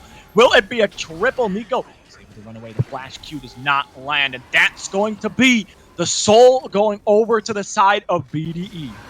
And coach, I'll be honest, I don't think that's only Soul. I think that's going to be Baron as well. Nocturne has to reset, Swagman is still up. It's still numbers advantage for BDE. They just go to Baron and take the Baron here. BDE has fought their way back into this game. Ladies and gentlemen, BDE is the last Solari team left. They are my hope. They are the only way that Solari can win. And they might go up 2-0 against the Lunari's first seed. Let's go, baby. Solari, take it home for me. Oh, you can't be biased. League admins can't be biased. What's going on here? What do you mean? I can be biased for Solari division. I wrote power rankings for them. Exerdian's biased for Lunari. Oh my god, you gotta be unbiased, folks. And Matt Pizza's biased for the gold division. Yeah, I'm just biased for the gold division. The whole division. And I guess when I said that this should be Baron going over, I guess I was just lying. Hey, why are you always lying? I don't know, but if they're, I don't know. I honestly thought this would be Baron going over, but TFA or BD did opt to just get the 2 turrets down mid, as Ooh. Slugs might be caught out. Yeah, Braum almost gets caught here. He has to walk out. As now for the side of TFA, they are looking for this Baron, possibly Reno hops in. They're starting the Baron.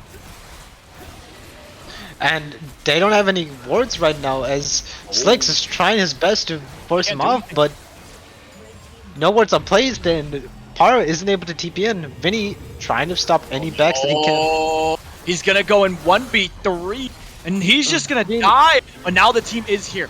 Will they be able to turn? Reno is chunk. Paro 4. He's gonna be able to at least get one in this. He has the Mordekaiser ult. He can just pull in Randy Wolf. I think that's what he's gonna do. Now Dagnira is gonna get Elite Omega out. So it is going to be a 1-for-1. But the Baron goes to the side of TFA. It looks like Swag Money Boy. He's going for a single dingle. Daisy, look at the Daisy damage, if she can move. as now Nico going to use the ult. And this is really confusing. As now Ivan is just gonna go down. Reno just jumped in though, but they don't know that. It looks like from the side of BDE and Matt Pizza. This is a fiesta. This is a Con Fiesta coming in, lots of fighting, a completely different game from the earlier game that we saw, the nice, slow, calculated early game turns into this chaotic Fiesta that we're watching, but BD, they're sitting really good now. Like, there's even if they're still down 6k, Mordekaiser is now full build, alright? And that's a lot of damage coming in. Ezreal, 5 items, right? Their carries, they're starting to deal a lot of damage. And if you're TFA, right, these team fights have not been so hot for you, You've even up gold, these team fights are just BDE favored. So in all honesty, you need to look for a pick. You need to find a pick before this Elder spawns in 3 minutes. Yeah, we're gonna see what is going to happen now. BDE, they are behind. Elder is going to decide the game. It is a game-ending buff. So we'll have to see who is going to be able to pick up that one. Is now they're going to be looking for the Shen, possibly. Death Realm is up. It's going to be used. TFA Weeaboo Josie. But the whole TFA team is on their way. Para is going to be going down 100%. Braum is also caught. I mean, maybe for the side of BDE, they can try to get something. Braum will be going down. There's no way he lives this one, as they're just going to collapse onto the Braum, so we'll get themselves a pick. And for the side of BDE, they just get caught. And that's the pick that TFA was looking for, but no objectives are up, so they're just going to use their Baron buff that they still have and just run it down bot lane. Try to get as much as they can off of this. Yeah, they're going to be running it down bot. They have the Baron. Braum not up is not the end of the world, but we'll see what's going to happen. GA on the Nocturne. We have 2 QSSs for the side of TFA. So Mordekaiser not able to look for those ults as Reno takes some damage. Elder going to be up in 1:45. It just looks like that the side of TFA is just going to be looking to play for this Elder. It's going to come down to the Elder fight, Matt Pizza. This is it. Whoever wins this Elder fight is going to be able to take this game home. And all ults are coming up. We will have the Mordekaiser ult for this fight. Braum ult is coming up. Oh, Vinny's on a ward. He's going to get caught here. He's going to take some damage. He uses the Dominus. He will have to run away. Daisy's going to be used. TFA Weebo Joe going to be walking forward. Looks like we're going to have a team fight on our hands. As now, we have to watch Nico. What is Nico going to be able to get out? Not going to get a lot down. Now that's going to be Nocturne diving into the bot side. Mordekaiser getting a lot of value in this one. He's going to be godlike. He's going to be getting one. He's going to pop the stop watch. As Nocturne will most likely be going down. Reno, he cannot kite this one. As TFA Weebo Joe is now on the harem issues. It's not going to be enough. Vinny's going to be running forward. Dagnira going to get the root down. Vinny's going to flash forward. Will he be able to get the slice and dice onto Reno? He's going to get forced out. Raining Wolves is going to be going down. It's going to be another kill, and it's going to be a 4-0 for the side of Big Duck Entourage. The bad news is they don't have any waves, so they're just, I don't think they're able to end the game. They might be looking for Reno, though. And Clutch, the BDE just does it once again. 3rd time in a row. Just out team fights TFA. Paro for creating so much space for his backline. Like, sure, the Nocturne did his best trying to get on. Let's take a look at this. So look at Paro 4. Look at how much space he's creating. All of TFA needs to back up. They need to try to make sure they don't die to the Mordekaiser. And the Nocturne's just all alone in the front by himself. Whereas Ezreal has swag Moneyboy, and then Pyro 4 just on a rampage, just going walking in. He just does not care, and Vinny just barely manages to live here. Yeah, I mean, BDE were able to find themselves a way back in. Now, with the Elder being started, if they're able to pick this up, this is going to be a massive boost to the side of TFA. They don't have Nico. Shen just got his ult up, and it looks like they're going to lose the Elder. Now for the side of BDE, they can just elect to run it down with a wave and try to end this game. They have the Mountain Drake. They have the Elder. They're super strong in this game. This could be exactly what they need to win. And even if they don't opt to run it down, they do still have the Elder buff. So this Dragon fight or Baron fight that they want to go take is still in their favor. And so far they've been out team fighting them without any of these buffs. And with Elder, this Baron fight might just be it if they decide to opt for it. And you know, we just have to see. But right now BD is in such a good position. BDE in a good spot right now. They have to use the Elder. It looks like they're just going to run it down in the mid lane. They have the Elder. Now for the side of TFA, they do not want to fight with this Elder. If they get caught, they're going to lose. You've been losing team fights without the Elder. Now imagine your entire team's at 80% HP. It's not going to be a good look. Looks like they're just going to run it down for the side of TFA. I don't know, Matt Pizza. I think it just might be game. Yeah, they're just running it down. They just don't care. They don't even care about the Baron. It's money. They're just like, yeah, whatever. We've been out team fighting you. We'll out team fight you at your Nexus. And Daisy's going in. Look at him. Yeah, and now here we go. That's going to be Shen getting caught. Now the team fight is going to begin. Remember, BD has the Elder. We'll see how much damage. Look at the Nico ult, though. That's going to be massive. They found one. The team fight's extremely close. That's going to be damage coming down. Now the Elder should be able to find a Lido Mega. That's going to be one down. That's going to be two down. BDE, they should be winning this one. Reno gets put into the GA, and Big Duck Entourage should be able to take a 2-0. It's a triple kill for Vinny. Reno is the last one alive. Will he be able to live? He's going in the fountain, and the answer is yes. He barely stays alive. Barely. He takes down his former teammate, and Vinny sucks season 11. But he's going to lose the game. BDE, one game away from upsetting TFA. And Clutch, what a game.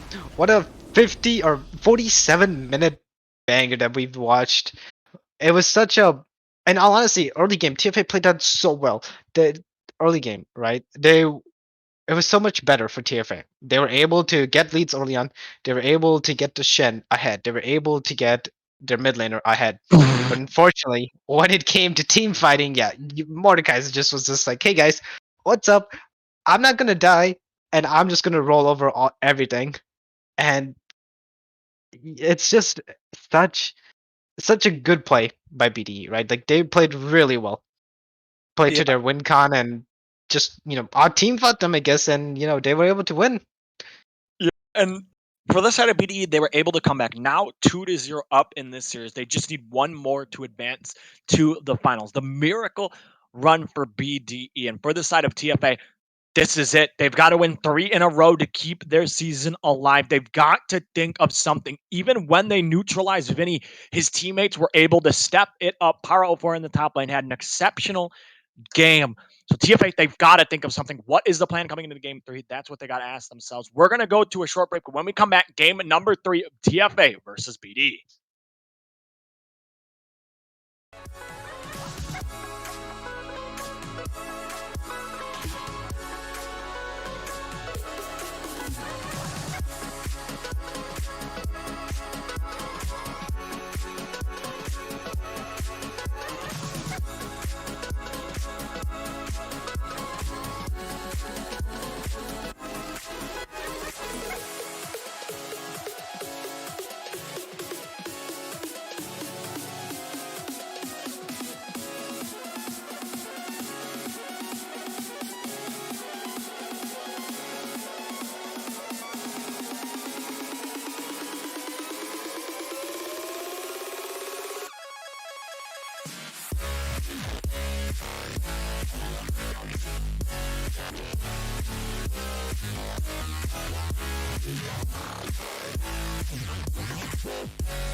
Alrighty, hello everyone, and welcome back to TFA versus BDE game number 3.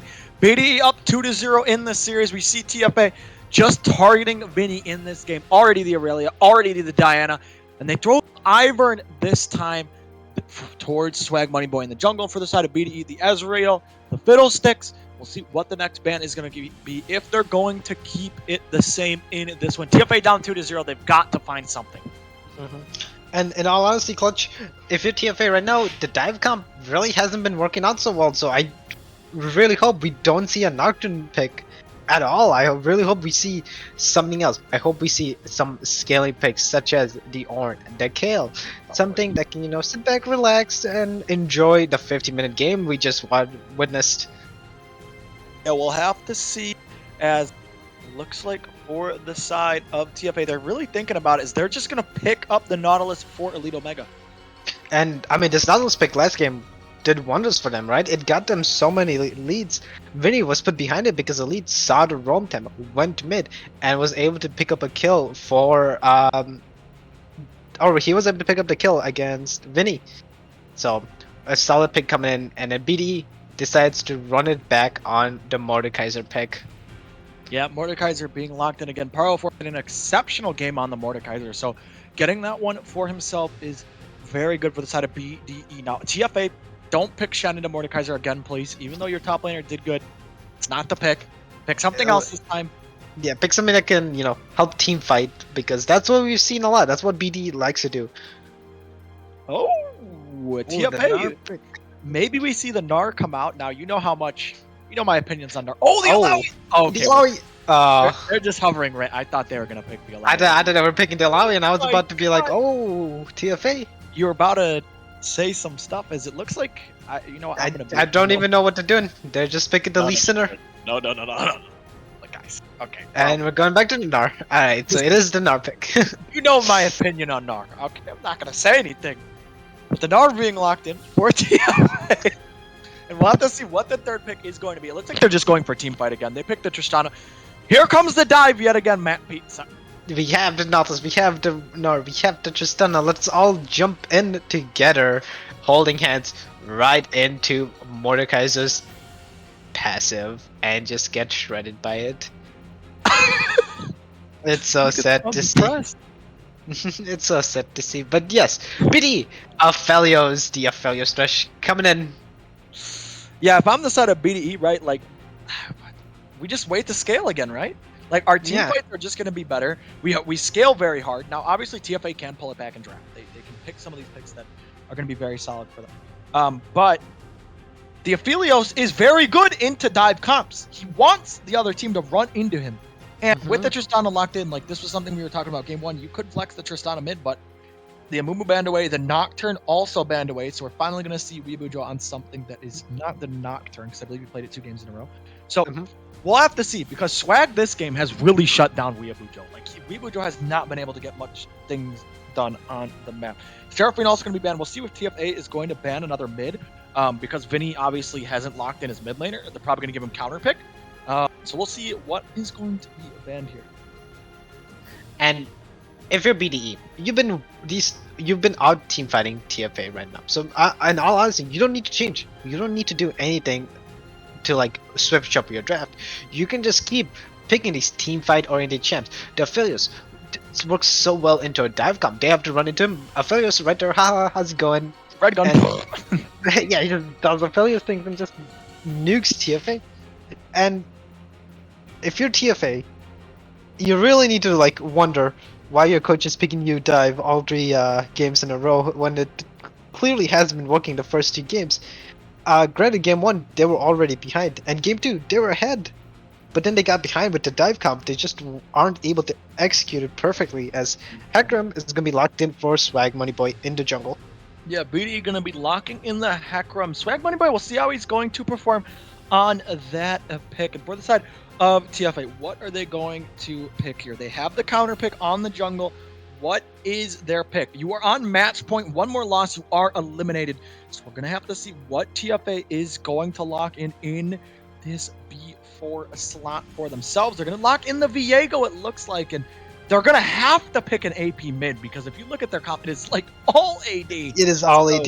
Mhm. They need something that is massive AP damage in the mid lane. Such as the Vector, the Oriana, the Viger, any hyper AP damage dealer. The Nico gonna be And locked it's right Nico. back in. Okay, so Vinny, I know you can hear me. You're gonna pick Vhagar here, okay? And then you're gonna win your team the series. The R5 Vhagar. It's gonna come out Matt Pizza. He might not even play it. Doesn't matter. We locked the Vhagar. The other team can't even dive us anymore. They can't play the game. Yeah, I think it just runs it back to Renekton. He smurfed it onto Renekton, so I want to see Renekton again. There's no way. You think he locks Vhagar? I don't think he does. I don't think he locks Vhagar. There's no way. Watch him do it. I think he's gonna pick. Oh, well, he picked a champ Well- with the V. Yeah, it's close enough. Close enough. I would have liked the Vhagar. I think it would have been super smurf. Now, we haven't seen him on the Victor, actually. I think this is the Mhm. first time in the playoffs we're going to see Vinny on Victor. So I'll be interested to see how that goes. But for the side of BDE, they scale really, really hard. You have the Victor, you have the Aphelios. I mean, they're just going to be late game monsters and absolutely carry you. And for the side of TFA, they need to get the ball rolling early. They've got to get stuff done. Obviously, if Viego can get a reset in a team fight, absolutely massive coming through from TFA. So TFA, they need to get the ball rolling and they need to keep up this pressure. They're on a timer in this game. If once we start hitting that 30-minute mark, BDE will start just naturally winning from the scaling they have. So TFA, they've got to get things done early game. If they fall behind early, you can say it is a 3-0 for BDE. hmm And from the last few games, Swag, he was able to do so much early game. He was game 1 on the Amumu, getting things done really quickly and really efficiently. And TFA Weebuju was just not able to compete. Now TFA on the carry pick, he is on the Viego, whereas Swag Manway is on the Hecarim. So, in all honesty, my opinion, this jungle matchup is the matchup to watch. Which, if Viego is able to get ahead, then TFA will just be so much stronger, and they might be able to close out the game and get their first victory of the series. But if Hecarim is able to do what he did the previous 2 games, exert the jungle pressure, get his laners ahead, and even if they're behind, they're able to stall the game out, wait for the scaling, and just slowly take over the game, slowly chip away at the gold lead. And yeah, so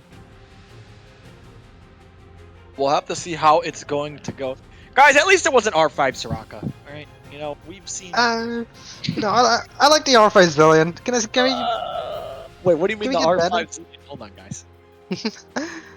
We don't talk about that. But yeah, I mean, BDE, they've looked solid the entire series. TFA, they've really got to get something done this game. They have to come in with a plan. They have to execute it because they have to win 3 in a row now, right? They literally have to win 3 in a row or their season's over. So I need to see something from TFA in this game if they're going to convince me that they can even win this series.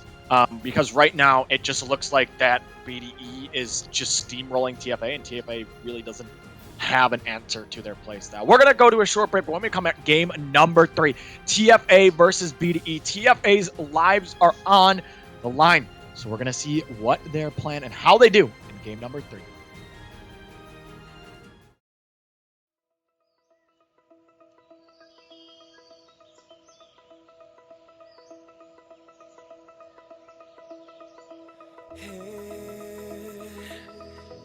In the wake of dawn, I see you shine. When I feel that fly so much higher, fly so much higher, fly so much higher, fly so much higher. Sky lines and clouds are below us now. Sky dive back down. Oh,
All right, hello everyone, and welcome back to game number 3. BDE up against TFA. BDE on the blue side, up 2-0 in this series. Matt Pizza, what is the secret formula for TFA to come back and win this series? Let's see. For TFA to come back and win this series, right? It's definitely gonna be this bot side of the map, right? Reno Execute popped off in the dragon fight, and he did his best tactical impression. He jumped in, got a triple kill, and then jumped in and basically got destroyed by Power All Force Mordecai. So this game, right? It's not an easy matchup for Power. It's no longer the Shen versus Mordecai. It's the Gnar. Gnar's far away. Gnar's hitting you, and you can't really do much about it. So my matchup to watch, like I said, in the draft phase of this game was the jungle matchup. TFA Weibujo on the Viego versus BDE Swag Moneyboy on the Hecarim. And this time, both junglers are starting on the same side of the map. And we might be seeing some fighting going on in the top side, a little 2v2 action at the special 3-minute and 15-second mark. Clutch, take it away. Matt Pizza, we've got a banger game number 3. BDE on the verge of getting an upset victory against TFA. It would be huge for them. BDE, obviously, newer org. This is their first time being in EDL, and being able to go to the finals would be absolutely massive for them. TFA, it's also their first time being in EDL. So whatever team wins this series, it'll be their first time in the finals. We'll have a completely new set of teams in the finals because I believe every single team, yeah, all the 4 teams are just completely new to EDL. Now, some have been around the scene longer than others, but it will be the first time in EDL. Is the only team that I believe returning was MIT, right? Like I from believe last so. season. Wait, there's got to be more. Oh, that Oh yeah, CB and MIT were the 2 returning teams, right? And then I think everyone else didn't come back. Well, no, BFE, because they were junior burgers. They were in it, I believe.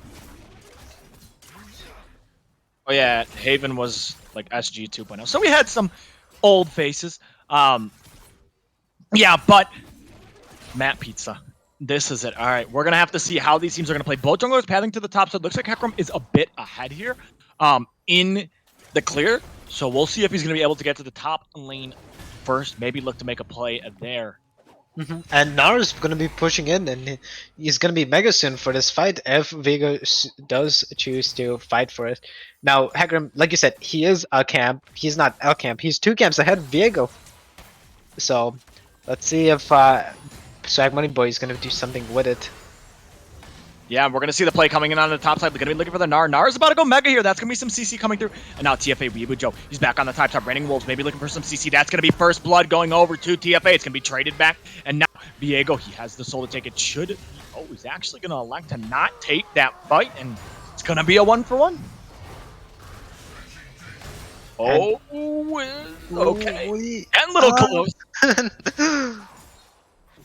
But yeah, that was a good response from TFA Weibujo. They knew that Bojangles started bot set. Bojangles are going to be in the top side of the map.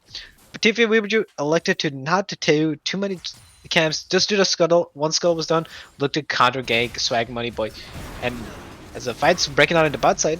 Yeah, we see a 2v2 in the bot side. Looks like Thresh going to be taking a decent amount of damage. Now the hook is going to come back, not going to land on anyone. And looks like it's just going to be the exhaust for the exhaust and flash. So worth for the side of TFA, who are making things happen early on. They are 400 gold ahead. And yeah, like this game plan is completely different than what we've seen before, right? In the last 2 games, both teams like to play it slow, like to play it calculated. But here we just had the level 1, like not level 3 Clan Fiesta happen in the top side. Like, we'll see if that entails more of this fighting that's going on. But we'll see. But BD, like we said in the drafting phase of the game, they do have the scaling cup. They do have the Victor. They do have the Aphelios. And TFA, they are on the timer. They do have a Viego, which is going to be super impactful in these team fights. But it's on one champ can only do so much. Yeah, and now we'll see what's going to happen from these teams. TFA, obviously, they are a bit ahead. Gold is going to even out, though, with some of the CS in this top lane. So the game will be pretty close. First Drake is going to be the Ocean Drake. So we'll see what else is going to go down in this game. Who is going to take the first Drake, you think, Matt Pizza? Who's it going to go to? Probably BDE. I think BDE is gonna be able to get the first drink. I can imagine Swag Money Boy. He's probably gonna look for something top side here. Whether he gets it or not doesn't really matter. He's gonna go bot side. He's gonna have Ghost, and bot lane is gonna get ganked. And stuns are gonna be blown. Health bars are gonna be low, and Dragon is gonna be up. Yeah, and as we can see for the side of TFA, 500 ahead, they might be able to pick up this Drake. They do have some vision. That one controller from BDE is pretty massive. So we'll see what will happen. Very slow game though, Matt Pizza. Just like the other two games, it is a slow game. Not really much happening early on. As Viego is now at the Dragon, looking to see if anything can be done. Pings are coming out. Are they gonna fight this? Mordekaiser does have the TP. Rainwolves does not have TP, so this could, in fact, be a fight BDE wants to take. As pressure's on the flame, but Aphelios isn't there. Yeah, Thresh, he's now going to find the hook. That's going to be the TP coming in. They're going to be looking for the turn, possibly. TP coming through from Para 04. Swag Money Boy is on the bot side. That's going to be the ult used on the TFA Weeaboo. We'll see what Para can get done here. He's going to miss the pull. He's going to miss the slam down. Passive is going to start taking on a TFA Weeaboo, who will flash away. Para 4, he's going to get hooked back into the tower. He's taking tower shots. It's going to be a trade of a 1-for-1 for the side of both of these teams. A lot committed, though, for the side of BDE. And you can see on the top side, Raining Wolves is pushing that top tower. And Rainwolves is probably going to be able to get 2, maybe even 3 turret platings off of this misplay from Power. Like, sure, it was a traded 1-for-1, but you had to burn TP, and you died. And Nar is going to be able to get turret platings. But I guess in return, you do get the first dragon of the game. The Ocean Dragon will be going over. But yeah, a lot more fighting than the previous games, right, Clutch? Like, game 1, game 2, sure, a little bit of fighting, but nothing to this scale. We have 4 kills at 8 minutes now. Yeah, I mean, a little bit more fighting than the other games. Obviously, the early on, it just wasn't too much happening. And this game, a little bit more action for both of these teams. 700 gold lead for the side of TFA. And we'll see what else will happen in this one. Yeah, and I mean, like we said, Viego, right? If he gets those resets in team fights, he's going to be massive. So we have to pay attention to him. He is 1-0. He first buys the QSS in this game, so he doesn't want to get ulted by Mordekaiser. An interesting buy. A QSS this early on is an interesting choice, because most of the time you won't see Mordekaiser like doing anything crazy unless Paro as Thresh goes in. Yeah, the hook is going to land. They're going to be looking onto Alito Mega. Reno going to be jumping in, looking for the kill onto Slick's Peel.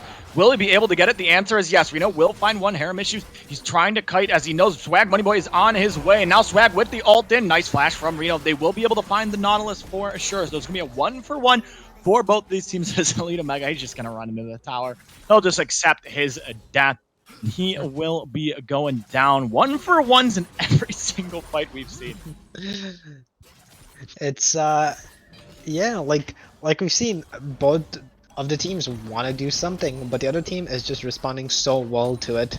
And honestly, going back to the QSS, right? Like, Viego QSS this early, unless you're like constantly ganking Mordekaiser, I don't think you need a QSS this early on.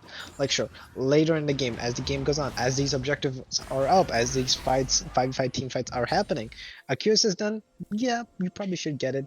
But this early on, you could probably use it for other combat stats, as Elite Omega is now roaming mid with the jungler. Vinny Sucks needs to be really careful. Yeah, and we see they're going to be going on to Vinny Sucks. He's going to get caught out. He has the flash. He will use it. Gravity Field will come out. He's going to get ignited. He'll actually be able to trade one back, and he levels up. So will he be able to stay alive? The answer is yes. Vinny with the 1v3 outplay in the mid lane. That was so well played from Vin. Oh, Okay. Oh. It was really well played from Vinny. Yeah, Vinny definitely playing that really well played. Does go down though. Unfortunately, at the end, he does make a nice play. TFA though, they're out to an early lead. That's what I said. They need to get to an early lead now. Meanwhile, Raining Wolves, he's gonna be going mega soon. He's gonna be using all his CC. It might be a 1v1, or it might be a solo kill on the top side. Raining Wolves, he does have the flash. He's going to flash out. Looks like Para flashes after him, and Raining Wolves will walk away. And Para doing so much damage to Marco as Rainbows is looking to re-engage as he knows Viego is really close by. Para needs to be careful. He hasn't been spotted out just yet. Yeah, I think TFA Weeaboo Joe is now here. Power with no flash should just be going down. Should be enough damage. He's actually walking away, and he will stay alive. Raining Wolves gets a little too close now. BT Swag Money Boy is in the top side. He will be able to find one. He's looking for Weeaboo Joe. He's going to get the ult off. Weeaboo Joe's flash is just coming up. Meanwhile, on the bot side, we see a 2v2 kill. And on the top side, that is TFA Weeaboo Joe going down. So BDE strike back. So much fighting in such an early, like, this game is completely different from game 2. We have this at 11 minutes. It is 11 kills. We are almost averaging 1 kill a minute. These fights are hectic, and BDE is just coming on top now. The Hecarim 3-1, Victor 2-1, Aphelios 1-0. Everyone is starting to get ahead, and the CS is now even for the side of BDE, but it might not be for long as Rift Hero will be taken. Turret platings are still gonna be up for 2 minutes, and yeah, Clutch. If you're TFA right now, you gotta like do something, right? The dragon is gonna be up, and you probably need to fight for this dragon. Yeah, I mean, we'll see if TFA is going to fight for the Drake. I mean, like we said, they have to get ahead early. That's what their comp needs. And they're not. They're kind of even right now. I mean, they did have a lead, but they kind of just threw it away. Now with the Drake spawning, you don't want BDE to be the one stacking Drakes. They're the one with the late game insurance. So if you are TFA, probably need to potentially look for this Drake. We'll see if they're going to. The game is even. They're looking for Power 04. Nanar does have the TP, and now he's going to be TPing. He's about to go Mega. This could be massive for the side of TFA as Raining Wolves is going to be jumping in. That's going to be at least Mordekai's are going down. Low health bars for the side of TFA. They are able to find Victor, though. He's going to get stunned up. He's going to be taking a lot of damage. That's going to be a lot of damage coming through from the Aphelios, from the Victor. Nice hook from Slick in the bot side. Dagner going to be going down. Illegal Mega and Weeaboo Joe running away. Now the Aphelios is here. He has the flash. He has the ultimate. What is he going to be able to find? He's going to snipe down Illegal Mega. Will he be able to find the kill? The answer is no. BDE are able to get 2 kills traded for 1 and should be able to pick up the dragon. And Clutch, like we said, the ball is rolling for BDE. Let's take a look at this fight. Nar, TPs, Raining Wolf, Hera gets bursted down. Raining Wolf still has his ult, goes on to Vinny. Vinny gets done, but unfortunately, Paramecious is there. Swag Memory is there, and look at the damage. Look at the Victor damage coming in. It's 12 minutes, and Tristan is there. And look at the fellas. Look at the bot lane, just going ham.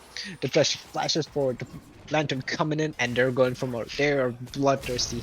BDE wants to fight, and they are taking the fight to TFA. They're not looking for another 50-minute game. They're looking for a 20-minute game. Yeah. We'll have to see what is going to happen from BDE. They've got the 2 Drakes. Now 4 minutes and 30 seconds on that next one. They did roll the Cloud, which kind of sucked.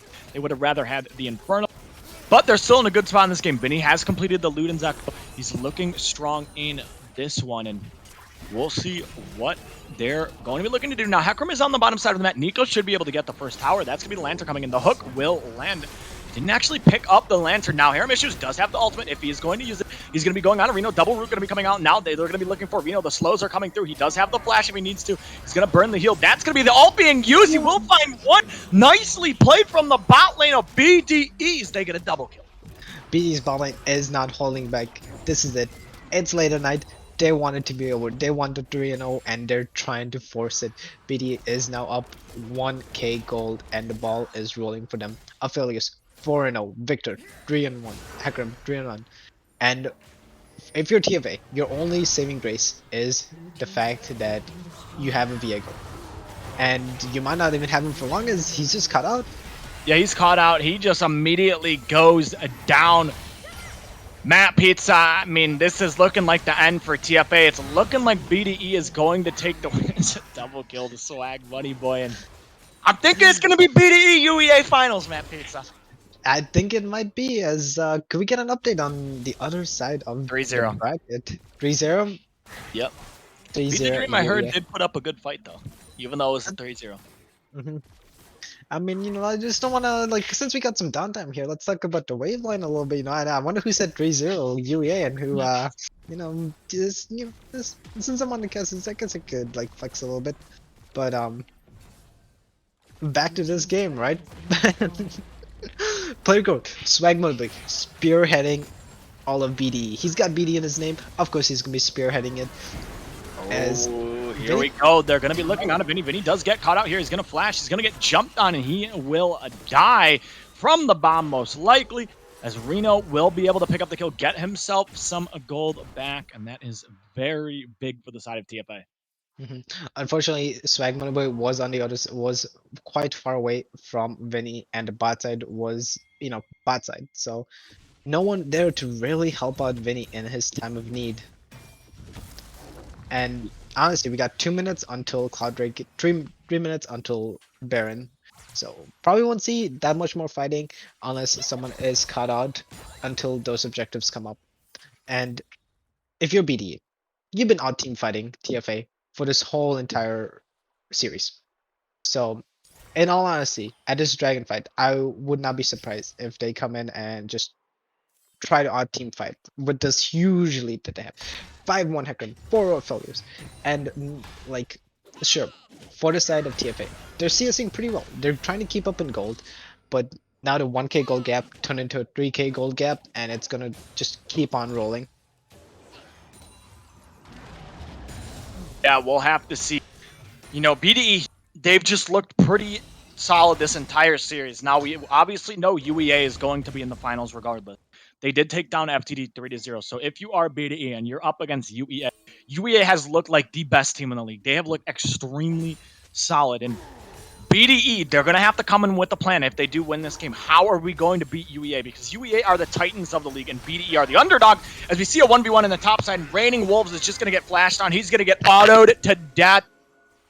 And TFA, the long reign looks like it's coming to an end, Matt Pizza. And it's all thanks to this Mordekaiser pick in game 2 and game 3. Absolutely smurfing it. Game 2, a little bit shaky against the Shen, which we thought would be an easier matchup, and in game 3, against Nar, a harder matchup. Yeah, his Power 4 is on point after game 2. And yeah, not much to say about this game. Like, unless BDE throws extremely hard here, I don't see how TFA is able to come back. Like, TFA needs to be able to get the shutdown from the Hecarim, from their failures. They need to get gold onto their carries, onto the Sana, the Viego, the Nico. But in all honesty, I don't see how they're able to out team fight BD, who have been so good at team fighting these past 2 games in a row. Yeah, and here we go. They're already looking for the fight. That's the flash hook coming out onto Alito Meg. He's going to be taking a lot of damage. Now watch the Nico ult going to be coming through. That's a lot of damage for TFA. Maybe this is the fight they need. Double kill to Tristana. And now we have a team fight on our hands. It's going to be 3v3. Now it's 3v2. Hermes just needs to put out a ton of damage, but TFA Weeaboo Joe is going to be ulting in. Now, meanwhile, on the backside, Vinny is going to get hit into the wall, and Vinny sucks season 11. He doesn't have enough damage. He will be going down. And TFA, they found a miracle team fight 4-for-2 for themselves. Well, I guess everything I've said in the past, like, minute can be taken back. So let's look at his team fighter. Vinny sucks. His positioning, he decided, was not on point. He decided to go for the Bauer when Hecarim engaged, and this was a 4v5 that they lost. Look at the Nico ulti. That is a 3-man Nico ulti. The damage comes in, the Tristana damage comes in, and Vinny sucks is now out of position. The Nars gets the Mega, turns onto Vinny. Aramis is barely able to escape from TFA Weeaboo Joe's clutches, and manages to keep his bounty. Huge throw from BDE, and TFA close up the CS gap, or close up the gold gap, and now it's only a 1.5k gold lead for BDE. And now BDE, they are on slow point though, granted, so they do have the option to just look to scale. right? They do have the scaling cup. Cloud Drake is up in 3 minutes. Baron is up. They just need to find a pick, and that pick will result in a Baron and them potentially taking an inhib off. Yeah, we'll have to see what the BDE can do. They are ahead. Aphelios is now scaling. As you can see, 5-0 on the Aphelios. Harem Issues has been super good at this Aphelios pick for his team. Now does have the 2-item mark. Obviously, 3 items is when he really comes online. Has the shield bow, has the rune on. So definitely keep an eye on to him. And TFA, like we said, they need to be ahead, as now we see the Mordekaiser get some damage down on to the Nico, but nothing much coming through. And it's 2 minutes and 50 seconds until this soul is going to spawn for BDE. Now, like I said, it is the Cloud Soul, and it doesn't really mean too much. But definitely getting the soul would be massive for their team. As we see Swag is walking into the top side, is going to get spotted out on a... And this Viego now is the menace that he needs to be. He is 2, 3, 4. He is down quite a bit of CS, but he is a Viego. One reset onto any of BDE's carries, and Viego turns from happy little jungler to god carry that TFA needed. And this could be the fight that they're looking. Haramishes could be cut out. Yeah, it looks like he's going to get caught out, and now they're going to be going for the team fight. Haramish is going to be getting some damage down on Elite Omega. Looks like BDE is winning this one, though. Nico going to be going in. BDE Swag Moneyboy will be able to pick up one. Reno has to run away in the backside. TFA, they look like they are in a bad spot here, as Raining Wolves will be able to pick up one. Reno maybe looking for a play here. Swag will get some damage on Raining Wolves. Nice ultimate coming through from Raining Wolves, but it's just not going to be enough. It's a double kill going over to Vinny, and it looks like they might be turning to the Baron potentially for the side of BDE. And that was such a good fight for BD, right? Like we thought Paramishes was caught, Ilima going onto them, but unfortunately, look at Powerful, look at Vinny creating so much space away from the 2 damage dealer of TFA. And then TFA we were Joe trying to join the fight, but his health bar was already obliterated and he was gone. Renex did his best to try to get as much damage off trying to join the fight, but Powerful just zoning him, creating so much space for his team. And ultimately Reno was not able to do much in that fight, as now they collected the Baron. Everyone is back on the bounties. Aphelios, 700 gold bounty. If that goes over to Viego, then huge swing in favor of TFA. And I mean, we'll see. With the Drake spawning, right? TFA just gotta have a miracle fight. They're just so far behind. And as we look at the gold graph, as you can see, like BDE, they have turned the game around and then kind of just rolled with it. They've been able to get everything. Now TFA, Elite Omega is there first, but he's alone, so they're just not able to get too much. Aphelios and Victor are now online, and yeah, I don't know. With 25 seconds left, it's looking like it's kind of doomed. We'll have to see. Maybe they have a miracle team fight and they turn this one around. TP coming through from Mordekaiser. And Raining Wolves is now caught. Like he needs to be really careful, as he's not being pinched by all members of BDE. Yeah, and now here we go. The fight's going to begin. Huge Gnarl coming through. Maybe this is it. They're going to find one. Can they get the reset on the second one? That's a lot of damage out of the Aphelios. Victor is able to just find so much in this team fight. Nico will find one. Dagnir going to get slowed from the purple gun of the Aphelios. He's going to be running away, but it looks like he will be going down an ace to the side of BD. And we talked about this during draft. Aphelios loves it when people run into him, and 3 people ran into him while he had the Infernum gun. And look at this choke. Keep an eye on Aphelios, right? So we see, knocked, now gets knocked, 4-man ulti, and then 3 people onto the Aphelios. Aphelios steps, boom, Infernum ulti, boom, Infernum, lots of damage coming out, and then Dagnir is finally able to slay Aphelios, but it's too little, too late, and all of them fall. And BD is now able to pick up this Soul, Cloud Soul, really good for Hecarim, really good for Aphelios, and they're just one step closer to ending this game. Now there is this almost 5k gold gap in favor of BDE. Yeah, BDE now so far ahead. They have the soul. They're looking pretty destined to win this game. I mean, the gold graph, you know, it looks like a glacier map pizza. It You does. know when they have those in the ocean and they go like really far underwater? They go really deep. That's what it looks like right there. Look at that map pizza. As Exactly. BDE up 6k. They're looking poised to win this game, Matt Pizza. How does TFA come back? What's the miracle run? Run the numbers. Alright, I'm running numbers, yep. So we redo the 4-man Gnar ulti, but this time we add one more number to it, alright? We do the 5-man Gnar ulti, alright? Viego holds onto Aphelios, Aphelios dies, and Viego is now Aphelios, and then boom. See, that's how TFA wins. You know, it's pretty doable. So they need to hit the miracle fight, like the 1 in like 100 chance or what? Yeah, pretty much. Like, there's no way you're gonna be able to like Hecarim is just going straight for your backline. He's gonna dive. He's gonna create chaos. Mordekaiser's gonna create space. And even if you jump onto the Aphelios, Immortal Shield Bow has the locket as the lead Mega is going really far for this. Yeah, I mean, Elite's going pretty far. Now the fight is going to happen. We see Vinny walking in. He's looking for the fight, as that's just going to be so much damage onto TFA. It's just not looking very good. Elite Omega is going to be going down. Gnar looks like he is going to get out. So, I mean, a fight that looked a little bit off for TFA is only going to be a 1-0 for BDE. And they, unfortunately, like, wanted more, but or might get more. Yeah, they might be looking for The hook Joe, and the hook connects. That's going to be the Nico going to be coming out. Won't be able to find anything. Nice hook from the Thresh, and really well played from the side of BDS. Thresh kind of gets caught and unfortunately goes down. You know, he got a few good hooks. He wanted to keep going for it, so he kept going for it. Hook after hook. You know, it's like the Lee Sin syndrome. You know, you land a Q, you gotta go in. You can't not go in.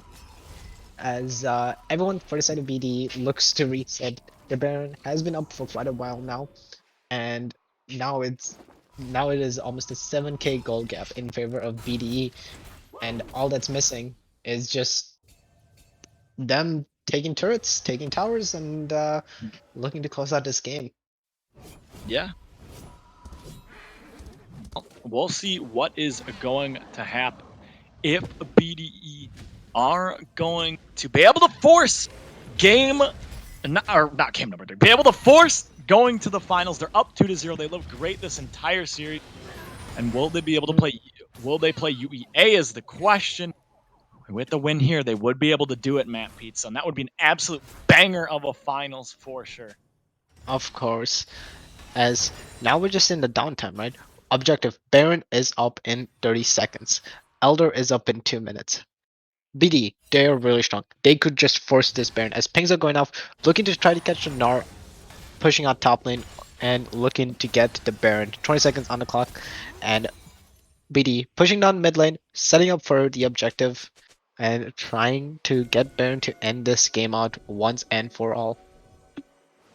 Yeah, and we'll see. They're going to be walking towards the Baron. One last team fight is going to be the game. BDE would be able to take a win here. We'll see what's going to go down. Now, TFA, they are going to have to face check this. And if they do, it could be a disaster as they're going to be looking onto Elite Omega. He's going to take a ton of damage. He's just going to be deleted as Gnar gets a huge ult onto the backline. But without the follow-up, he's just a sitting duck. He's going to be going down. It's a double kill over to Vinny. Now we see the Thresh running forward. He's going to land the hook. No, he won't. It barely misses. The root comes through. It's going to be a 2-0. Vinny is going to walk forward for more, but he won't be able to find any more. And with that, the Baron is going to go over to BDE. They're going to reset. All of them definitely have a lot of gold to spend, and then turrets are going to fall clutch. Now, whether those turrets are going to be the Nexus turrets or a bunch of inhib turrets is what we need to figure out. And Elder is up in a minute, so obviously BD could opt to also go for the Elder.